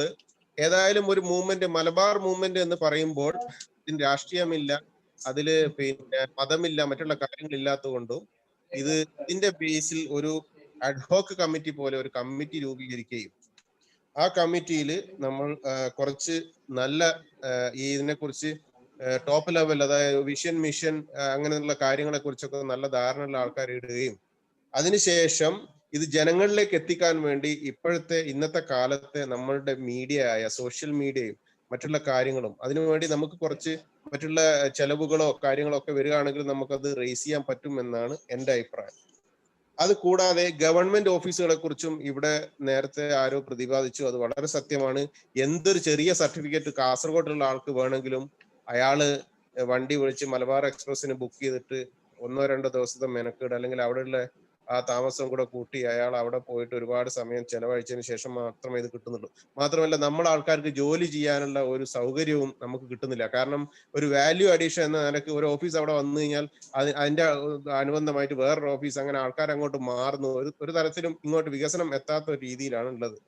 പിന്നെ നമ്മുടെ ലക്ഷ്യം എന്ന് പറഞ്ഞാൽ മലബാറിനെ ജനസംഖ്യാനുപാതികമായിട്ട് ഗവൺമെന്റ് ഓഫീസുകളും എഡ്യൂക്കേഷനിലും എന്ന് വേണ്ട എല്ലാവിധ ഗവൺമെന്റ് സൗകര്യങ്ങളും നമ്മൾക്ക് വേണം എന്നുള്ളത് ഒരു ധവളപത്രം അല്ലെങ്കിൽ അവരുടെ ഒരു രാഷ്ട്രീയപരമായ ഒരു ആവശ്യമായിട്ട് അവരുടെ ഉൾപ്പെടുത്താൻ വേണ്ടി നമ്മൾക്ക് എന്തൊക്കെ ചെയ്യാൻ പറ്റും, അതിനുവേണ്ടി നമുക്ക് സ്ട്രാറ്റജിക് ആയിട്ട് എന്ത് പ്ലാൻ ചെയ്യാൻ പറ്റും. ഉദാഹരണത്തിന് നമ്മൾ കമ്മിറ്റി ഉണ്ടാക്കുന്നു, നമുക്ക് സബ് കമ്മിറ്റി വരുന്നു, നമ്മളെ കാര്യങ്ങൾ ചെയ്യാൻ വേണ്ടി കുറെ ആൾക്കാർ അതിനെ ഏർപ്പാടാക്കുന്നു, അതിന് എന്ത് ചെയ്യണം, മെമ്മോറാണ്ടം കൊടുക്കണേ, മെമ്മോറാണ്ടം. ഇതിപ്പോ ഉദാഹരണത്തിന് ഇന്നത്തെ ഒരു മീറ്റിംഗ് ആണെങ്കിൽ കൂടിപ്പോയാൽ 100 ആള് അല്ലെങ്കിൽ ഒരു 200 ആള് നമ്മൾ പങ്കെടുക്കുന്നു. അതിനുശേഷം സത്യം പറഞ്ഞു കഴിഞ്ഞാൽ ഇത് അതിന്റെ ഒരു കാരണം അത്ര അങ്ങോട്ട് ജനങ്ങളുടെ ഇടയിലേക്ക് ഇത് എത്തുന്നില്ല. സംസാരങ്ങളും ഇതൊക്കെ വരുന്നുണ്ടെങ്കിലും കുറെ കാലമായിട്ടും നമ്മൾ ഇത്രയും പവർഫുൾ ആയിട്ടും നമുക്കിത് ചെയ്യാൻ പറ്റുന്നില്ല. അപ്പൊ അങ്ങനെയുള്ള ഒരു സ്ട്രാറ്റജിക് ആയിട്ടുള്ള ഒരു മൂവ്മെന്റ് നമ്മളെ ഭാഗത്ത് നിന്ന് നടത്താൻ പറ്റുകയാണെങ്കിൽ അതിന് ചില കാര്യങ്ങളൊക്കെ ഇങ്ങനെയുള്ള ഇപ്പൊ 1, 2, 4 അല്ലെങ്കിൽ 10 ആൾക്കാർ ചെയ്യാൻ പറ്റുന്നതല്ല. ഇത് നമ്മൾക്ക് ഡിവൈഡ് ജനങ്ങൾ ഏറ്റെടുക്കണം. ജനങ്ങളുടെ ഇടയിലേക്ക് ഇത് നല്ലവണ്ണം ഇത് കൺവേ ചെയ്യണം ഈ മെസ്സേജ്. അങ്ങനെയാണെങ്കിൽ നമുക്ക് തീർച്ചയായിട്ടും ഒരു ഈ കൊല്ലമല്ല അടുത്ത കൊല്ലമല്ല അറ്റ്ലീസ്റ്റ് നമുക്ക് അടുത്തൊരു നിയമസഭാ ഇലക്ഷൻ ആകുമ്പോഴേക്കും നമ്മുടെ ആവശ്യങ്ങൾ അവരിലേക്ക് എത്തിക്കാൻ പറ്റുമെന്നാണ് എന്റെ വിശ്വാസം. Thank you very much. Thank you Naushad sir. വളരെ നല്ല നിർദ്ദേശങ്ങളാണ്, പ്രത്യേകിച്ച് ഇതിന്റെ ഫംഗ്ഷനാലിറ്റിയുമായിട്ട് ബന്ധപ്പെട്ടിരിക്കുന്ന. Thank you very much. ഈ നിർദ്ദേശങ്ങളൊക്കെ തീർച്ചയായിട്ടും നമ്മൾ ഇത് കൗണ്ട് ചെയ്യണം. ജനതി നോട്ട് ചെയ്തിട്ടുണ്ട്. Hello sir. പറയൂ. ഞാൻ റിഷാദ്, ഞാൻ ഫാറൂഖ് ട്രെയിനിങ് കോളേജ് അസിസ്റ്റന്റ് പ്രൊഫസറാണ്. സർ, ഒരൊറ്റ കാര്യം മാത്രമേ എനിക്ക് പറയാനുള്ളൂ. പിന്നെ നമ്മൾ ആദ്യം നമ്മുടെ ഈ സമയം വളരെ ആപ്റ്റായിട്ടുള്ള ടൈമാണ്, ഇലക്ഷനൊക്കെ അടുത്തിരിക്കുന്ന ഒരു സമയമായതുകൊണ്ട്. അപ്പോൾ ആദ്യം നമ്മൾ ചെയ്യേണ്ടത് ഒരു നീഡ് അനാലിസിസ് നടത്തി നമ്മൾ നീഡ് സാറ്റിസ്ഫൈ ചെയ്യുന്ന രൂപത്തിൽ ഒരു master plan, education master plan തയ്യാറാക്കി അതിൽ ഏറ്റവും അടിയന്തരമായിട്ട് നമുക്ക് നേടേണ്ട അല്ലെങ്കിൽ കിട്ടേണ്ടതായിട്ടുള്ള കാര്യങ്ങൾ പിന്നെ ലിസ്റ്റ് ഔട്ട് ചെയ്ത് അത് മണ്ഡലാടിസ്ഥാനത്തിൽ, നേരത്തെ അഷ്റഫ് സാർ പറഞ്ഞ പോലെ മണ്ഡലാടിസ്ഥാനത്തിൽ രാഷ്ട്രീയ പാർട്ടി നേതാക്കളെ എഡ്യൂക്കേറ്റ് ചെയ്യുക, അതുപോലെ നിലവിലുള്ള MLA-മാരെ എഡ്യൂക്കേറ്റ് ചെയ്ത് അവരുടെ സമ്മർദ്ദത്തിൽ അത് അതാത് രാഷ്ട്രീയ പാർട്ടികളുടെ പ്രകടന പത്രികയിൽ വരുന്ന രൂപത്തിൽ അവരുടെ സമ്മർദ്ദം, അതായത് ഇപ്പോൾ നിലവിലുള്ള മണ്ഡലത്തിലുള്ള രാഷ്ട്രീയ പാർട്ടി നേതാക്കളുടെ അല്ലെങ്കിൽ മണ്ഡലത്തിലെ MLA-മാരുടെ സമ്മർദ്ദം കാരണം, നമ്മുടെ സമ്മർദ്ദമല്ല, അവരുടെ സമ്മർദ്ദം കാരണം രാഷ്ട്രീയ പാർട്ടികളുടെ മാനിഫെസ്റ്റോയിൽ വരികയും എന്നിട്ട് അത് നടപ്പിൽ വരുത്തേണ്ടുന്ന ഒരു നിർബന്ധിതാവസ്ഥ ഉണ്ടാവുകയും ചെയ്താലേ നമുക്ക് പ്രതീക്ഷയ്ക്ക് വകയുള്ളൂന്ന് എനിക്ക് തോന്നുന്നു.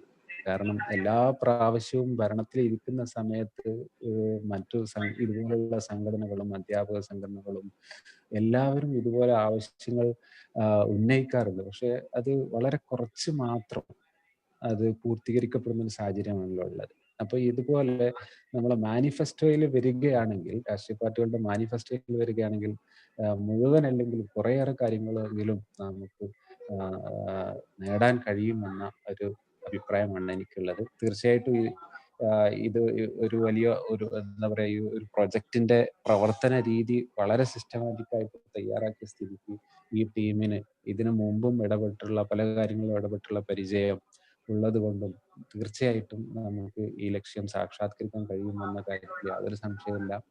കുറുപ്പ് സാറിന്റെ ഒക്കെ സപ്പോർട്ട് ഒക്കെ നമുക്ക് ഉണ്ടാവുമെന്ന് മനസ്സിലായി. കുറുപ്പ് സാറ് വളരെ നമ്മളെ അടിക്കുകയായിരുന്നു യഥാർത്ഥത്തിൽ. മുമ്പ് ഞാനൊരു മീറ്റിങ്ങിൽ ഒരു സമുദായത്തിന്റെ പ്രതിനിധി എന്ന നിലയ്ക്ക് പങ്കെടുത്ത സമയത്ത് അവിടെ ഈ റിസർവേഷനുമായി ബന്ധപ്പെട്ട ഒരു കാര്യങ്ങൾ സംസാരിക്കാൻ വന്നിരുന്ന ജോഷി സാറ് നമ്മളങ്ങനെ ചീത്ത പറയുന്നു. അതുപോലെയാണ് എനിക്ക് കുറുപ്പ് സാറിന്റെ സംസാരത്തിൽ നിന്ന് ചീത്ത പറച്ചിലാണ് എനിക്ക് തോന്നിയത്. കാരണം നമ്മുടെ അനാസ്ഥ ആണ് യഥാർത്ഥത്തിൽ ഇതിനുള്ള കാരണം എന്നാണ് എനിക്ക് മനസ്സിലാക്കേണ്ടിയിരിക്കുന്നത്. തീർച്ചയായിട്ടും നമ്മുടെ ഇടപെടലുകൾ കൊണ്ട് മാറ്റങ്ങൾ ഉണ്ടാവും. അതിന് ഈ ഒരു സംവിധാനത്തിന് സാധ്യമാകട്ടെ എന്ന് പ്രാർത്ഥിക്കുന്നു. അതോടൊപ്പം പിന്തുണയും അറിയിക്കുന്നു. Thank you. സാറിന്റെ ആ Malabar higher education master plan തീർച്ചയായിട്ടും വളരെ ശ്രദ്ധിക്കേണ്ടുന്ന ഒരു കാര്യമാണ്. നമ്മൾ അതിനനുസരിച്ച് പ്രയോറിറ്റൈസ് ചെയ്തിട്ട് ചെയ്യാന്ന് പറയുന്നത് വളരെ പ്രധാനപ്പെട്ട ഒരു പോയിന്റാണ്. ഇപ്പൊ അക്ഷയ് നമുക്ക് അവസാനിപ്പിക്കാം അല്ലെ? അങ്ങനെയാണ് നമ്മൾ ഈ ഒരു ചർച്ച ഇവിടെ അവസാനിപ്പിക്കുന്നു. പക്ഷേ ഈ ടീം വീണ്ടും നമ്മൾ ഒത്തുചേരും പല വേദികളിലായിട്ട്. ഇതിൽ അധ്യാപകർ മാത്രമായിട്ട് ചിലപ്പോൾ നമ്മൾ ഒത്തുചേരും. ഇതിലെ പ്രിൻസിപ്പൽമാർ കുറെ പേരുണ്ട്, അത് മാത്രമായിട്ട് കൂടാം. മറ്റു മേഖലകളിലുള്ള ആളുകളുണ്ട്. അങ്ങനെ നമുക്ക് വ്യത്യസ്ത വേദികളിലൂടെ വീണ്ടും ഒത്തുചേരുകയും എത്രത്തോളം നമ്മൾ മുന്നോട്ട് പോകുന്നു എന്നുള്ളത് നേരത്തെ ജനതിൽ സൂചിപ്പിച്ചതുപോലെ പീരിയോഡിക്കലി നമുക്ക് ഇവാലുവേറ്റ് ചെയ്യാം. ഈ ഒരു പ്രഖ്യാപന പ്രോഗ്രാമിന്റെ വോട്ട് ഓഫ് താങ്ക്സ് ഔപചാരികമായി നിർവഹിക്കുന്നതിന് വേണ്ടിയിട്ട് മുഹമ്മദ് കുട്ടി പാലക്കാട് ജില്ലയിലെ ഒരു ഹയർ സെക്കൻഡറി അധ്യാപകനാണ്. ഡോക്ടർ മുഹമ്മദ് കുട്ടി. ബഹുമാനപ്പെട്ട അധ്യാപകരെ, ഗുരുനാഥന്മാരെ, സാമൂഹിക പ്രവർത്തകരെ, മലബാർ എഡ്യൂക്കേഷൻ മൂവ്മെന്റിന്റെ പ്രഖ്യാപന സമ്മേളനമാണ് ഇതുവരെ നമ്മളെല്ലാവരും വീക്ഷിച്ചുകൊണ്ടിരുന്നത്. നമ്മളെ ഇരുത്തി ചിന്തിപ്പിക്കുകയും അതുപോലെ കഠിനമായി പ്രയത്നിക്കാൻ പ്രേരിപ്പിക്കുകയും ചെയ്യുന്ന കൃത്യമായ ഡാറ്റയുടെ പിൻബലത്തോടെയുള്ള ഒരു പ്രോഗ്രാമാണ് ഇത്. ഇതിലേക്ക് എല്ലാ സ്റ്റേക്ക് ഹോൾഡേഴ്സിനെയും നമ്മൾ ക്ഷണിക്കുകയാണ്. നിങ്ങൾ നോക്കൂ, വർഷാവർഷവും ഇറങ്ങുന്ന SLC പാസ്സായി ഇറങ്ങുന്ന 50% കുട്ടികൾ മലബാറിനായിട്ട് പോലും പ്ലസ് ടുവിനോട് സീറ്റില്ല. അതുപോലെ തന്നെ പലരും സലീം സാർ അടക്കമുള്ളവർ സൂചിപ്പിച്ച പോലെ 60-65 പേരെ കുത്തി നിറച്ച ക്ലാസ് മുറികളാണ് ഇവിടെ ഉള്ളത്. ഞാൻ വർക്ക് ചെയ്യുന്ന അട്ടപ്പാടി മേഖലയിലടക്കം വളരെ തിങ്ങി നിറഞ്ഞ ക്ലാസ് മുറികളാണ്. വിദ്യാഭ്യാസത്തിന്റെ അഭാവം തന്നെയാണ്, അല്ലെങ്കിൽ ഓപ്പർച്യൂണിറ്റിയിലുള്ള ലഭ്യത കുറവ് തന്നെയാണ് അവിടെയുള്ള എല്ലാത്തരം പിന്നോക്കാവസ്ഥകളുടെയും അടിസ്ഥാന കാരണം എന്നുള്ളത് നമുക്കറിയാം. ഹയർ എഡ്യൂക്കേഷന്റെ ഭാഗത്ത് നോക്കി കഴിഞ്ഞാൽ കണക്കുകളൊക്കെ ഇവിടെ അവതരിപ്പിച്ചു കഴിഞ്ഞു. സൈനുദ്ദീൻ വളരെ വ്യക്തമായിട്ട് അത് അവതരിപ്പിച്ചു. 31% കോഴ്സുകൾ മാത്രമാണ് മലബാറിലുള്ളത്.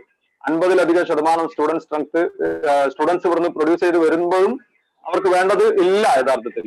അതുപോലെ ഇപ്പൊ ഈയിടെ വന്ന ഉന്നത വിദ്യാഭ്യാസത്തിന്റെ GER ഗ്രോസ് എൻറോൾമെന്റ് റേഷ്യോയുടെ റാങ്കിങ് നോക്കുമ്പോൾ തമിഴ്നാട്ടിലാണ് 49% GER വരുന്നത്. അതിന്റെ ഒരു മെയിൻ കോൺട്രിബ്യൂഷൻ ഒരു പക്ഷേ ഈ മലബാറിൽ നിന്നുള്ള സ്റ്റുഡൻസ് ആയിരിക്കാം എന്നാണ് എനിക്ക് തോന്നുന്നത്. നമുക്ക് ചുറ്റുമുള്ള വിദ്യാഭ്യാസം നേടിയ ആളുകളെ തന്നെ നോക്കിക്കഴിഞ്ഞാൽ അതിൽ പകുതിയോ അതിലധികമോ ആളുകളും ഉന്നത വിദ്യാഭ്യാസം നേടാൻ മറ്റു പല സ്ഥലങ്ങളിലും പോയിട്ടാണ് നേടി വന്നിട്ടുള്ളത്.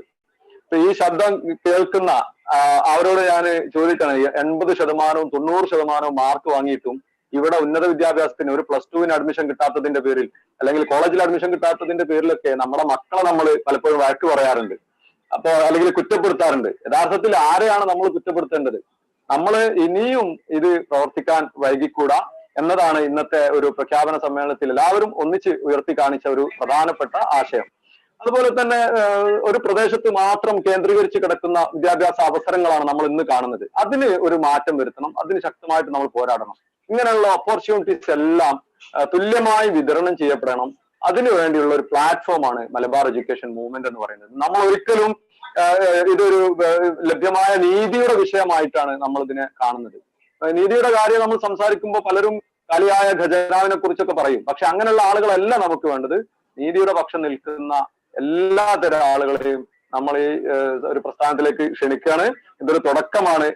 ഭരണഘടനയിൽ തന്നെ പറഞ്ഞ പോലെ അവസരങ്ങളുടെ തുല്യതയ്ക്ക് വേണ്ടിയിട്ടുള്ള, അതായത് ഇക്വാലിറ്റി ഇൻ ഓപ്പർച്യൂണിറ്റി, അതൊരു റൈറ്റ് ആണ്, നമ്മുടെ ഭരണഘടനാപരമായ ഒരു റൈറ്റ് ആണ്. അപ്പൊ ആ അർത്ഥത്തിൽ ഭരണഘടനാപരമായ ഒരു ദൗത്യം കൂടിയാണ് നമ്മൾ നിർവഹിക്കുന്നത്. ഏതായാലും തെക്കും വടക്കും വിവേചനമൊന്നും നമുക്കില്ല. തെക്കും വടക്കും പടിഞ്ഞാറും കിഴക്കുള്ള എല്ലാത്തരം ആളുകളെയും അതിലുള്ള നീതിയുടെ വക്താക്കളെ മുഴുവനും ഉൾപ്പെടുത്തിക്കൊണ്ടായിരിക്കണം. അതുപോലെ തന്നെ മറ്റ് പ്രാദേശികമായോ ലിംഗമായോ അല്ലെങ്കിൽ വർണ്ണവർഗ യാതൊരു തരത്തിലുള്ള വിവേചനങ്ങൾ ഇല്ലാതെ ആയിരിക്കണം നമ്മുടെ മുന്നോട്ടുള്ള പോക്ക്. ഇത് തന്നെയാണ് എല്ലാ ആളുകളും, കുറുപ്പ് സാർ അടക്കമുള്ള ആളുകൾ ഉയർത്തി കാണിച്ചത്.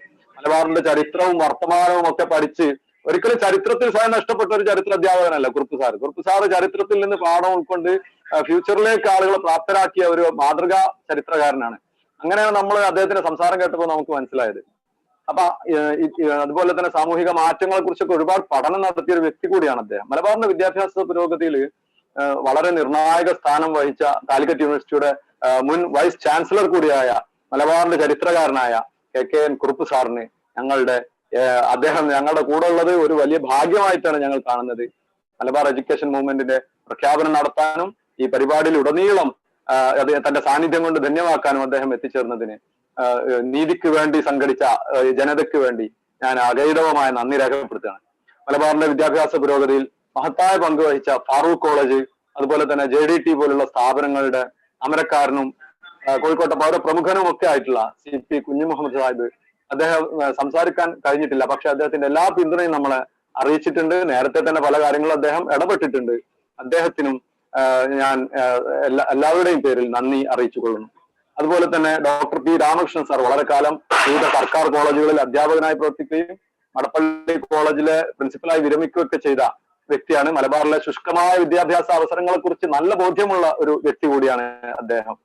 വിവേചനത്തിന്റെ ഭീകരാവസ്ഥ അദ്ദേഹത്തിന്റെ സംസാരത്തിൽ നിന്ന് നമ്മൾ ശരിക്കും ശ്രദ്ധിച്ചു. പല രീതിയിലുള്ള വിവേചനങ്ങൾ, ഉദ്യോഗസ്ഥ ഇടപെടലുകൾ. മലബാർ എഡ്യൂക്കേഷൻ മൂവ്മെന്റിന്റെ പ്രഖ്യാപന വേളയിൽ ഞങ്ങളോടൊപ്പം നിന്നതിനും തുടർന്നും നേതൃപരമായി ഞങ്ങളുടെ കൂടെ നിൽക്കാൻ സന്നദ്ധനായതിനും സാർ രാമകൃഷ്ണൻ സാറിന് അകൈതവമായ നന്ദി ഞങ്ങൾ രേഖപ്പെടുത്തുകയാണ്.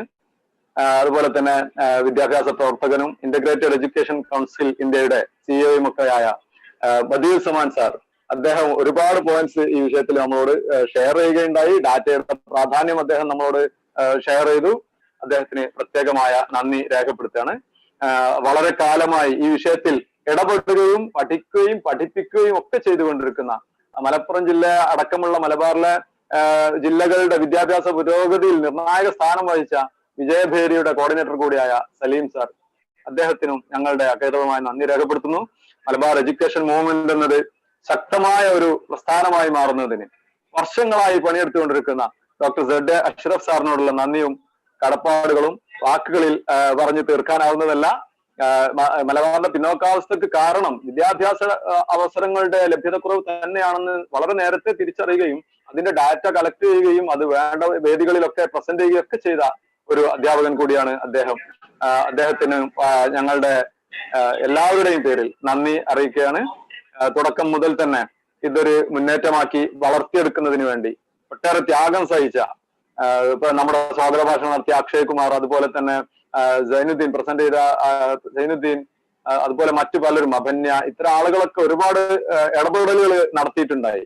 അവര് ഈ ഒരു പുതിയ ലിസ്റ്റ് വന്ന സമയത്ത് അവർ നടത്തിയ ചില ഇടപെടലുകൾ പുതിയ കുറെ കോഴ്സുകൾ മലബാറിലേക്ക് എത്തിക്കാൻ കാരണമായി. സത്യത്തിൽ ഒരു പുതിയ കോളേജ് തന്നെ തുടങ്ങിയ ഒരു സാറ്റിസ്ഫാക്ഷൻ അവർക്ക് അതിൽ നിന്ന് കിട്ടും. നമ്മുടെ ഈ പ്രവർത്തനത്തിന്റെ ഇമ്പാക്ട് എന്ന് പറയുന്നത് വളരെ ലോങ് ലാസ്റ്റിംഗ് ഇമ്പാക്ട് ഉള്ള ഒരു പ്രവർത്തനമാണ്. അതുപോലെ പ്രസന്റേഷൻ വളരെ നന്നായി എല്ലാവർക്കും കാര്യങ്ങൾ കൃത്യമായി ബോധ്യപ്പെടുത്തുക. ഏതാനും സ്ലൈഡുകളിൽ നിന്ന് തന്നെ അത് വ്യക്തമാവുകയുണ്ടായി. അക്ഷയ് സാറിനും സൈനുദ്ദീനും അഭന്യക്കൊക്കെ ഞങ്ങളുടെ ഹൃദ്യമായ നന്ദി രേഖപ്പെടുത്തുകയാണ്. ഒരു വലിയ സംഘം അധ്യാപകരും വിദ്യാർത്ഥികളും സാമൂഹിക പ്രവർത്തകരൊക്കെ ഒത്തൊരുമിച്ച് ഒരേ ലക്ഷ്യത്തിന് വേണ്ടി അഹോരാത്രം പ്രയത്നിച്ചുകൊണ്ടിരിക്കുകയാണ്. അവരാണ് ഇതൊരു പ്രസ്ഥാനമായി വളർത്തിയെടുക്കുമ്പോൾ അതിന്റെ ഏറ്റവും വലിയ ശക്തി. അപ്പൊ അത്തരം ആളുകളെയും എല്ലാ അധ്യാപകരെയും സാമൂഹ്യ പ്രവർത്തകരെയും ഒക്കെ ഞങ്ങളുടെ കൃതജ്ഞത ഞങ്ങൾ അറിയിക്കുകയാണ്. അതുപോലെ തന്നെ പ്രധാനപ്പെട്ട ഒരു ആശയമായിട്ട് ഉരുത്തിരിഞ്ഞു വന്നത് അവസാന ഭാഗങ്ങളിൽ ഒരുപാട് പേർ ഇടപെട്ട് സംസാരിക്കുന്ന അതുപോലെ KM മുഹമ്മദ് സാർ, അവരൊക്കെ ആവശ്യപ്പെട്ടത് ഒരു ഡെലിഗേഷൻ എത്രയും പെട്ടെന്ന് സർക്കാർ തലത്തിലേക്ക് ചെല്ലണം എന്ന് തന്നെയാണ്. അതുപോലെ അബ്ദുറഹ്മാൻ സാർ, പിന്നെ Ashraf sir, KK Ashraf sir, Noushad sir എഞ്ചിനീയറിംഗിന് പഠിച്ച, അതുപോലെ ഫറൂഖ് കോളേജിലെ റിഷാദ് സാർ, എല്ലാവരും ഒരേ സ്ഥലത്തിൽ ആവശ്യപ്പെട്ട സംഗതിയാണ് ഒരു ഡെലിഗേഷൻ ഉടനെ തന്നെ മുഖ്യമന്ത്രിയുടെ അല്ലെങ്കിൽ മറ്റു മന്ത്രിമാരുടെ ഒക്കെ ഇടയിൽ എത്തണം. ഇപ്പോ അടുത്ത് വരുന്ന എല്ലാ ഇലക്ഷനുകളിലും എല്ലാ പാർട്ടികളുടെയും അജണ്ടകളിലും മാനിഫെസ്റ്റോസിലും ഇത് റിഫ്ലക്ട് ചെയ്യണം എന്ന് തന്നെയാണ് എല്ലാവരും ഒരേ സ്വരത്തിൽ അഭിപ്രായപ്പെട്ടിട്ടുള്ളത്. അപ്പൊ അതിലേക്കുള്ള അടുത്ത തുടർ നടപടികൾ നമ്മൾ ഉടനെ തന്നെ അഷ്റഫ് സാറിന്റെയും മറ്റു എല്ലാവരുടെയും നേതൃത്വത്തിൽ നമ്മൾ തുടങ്ങും എന്നാണ് പ്രത്യാശിക്കുന്നത്. ഈ പരിപാടിയിൽ പങ്കെടുത്ത എല്ലാ ആളുകൾക്കും ഒരിക്കൽ കൂടി നന്ദി അറിയിച്ചുകൊണ്ട് നിർത്തുന്നു. ജയ് ഹിന്ദ്.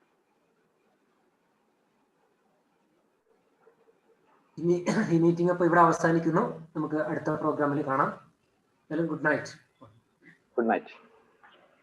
നമസ്കാരം സാർ.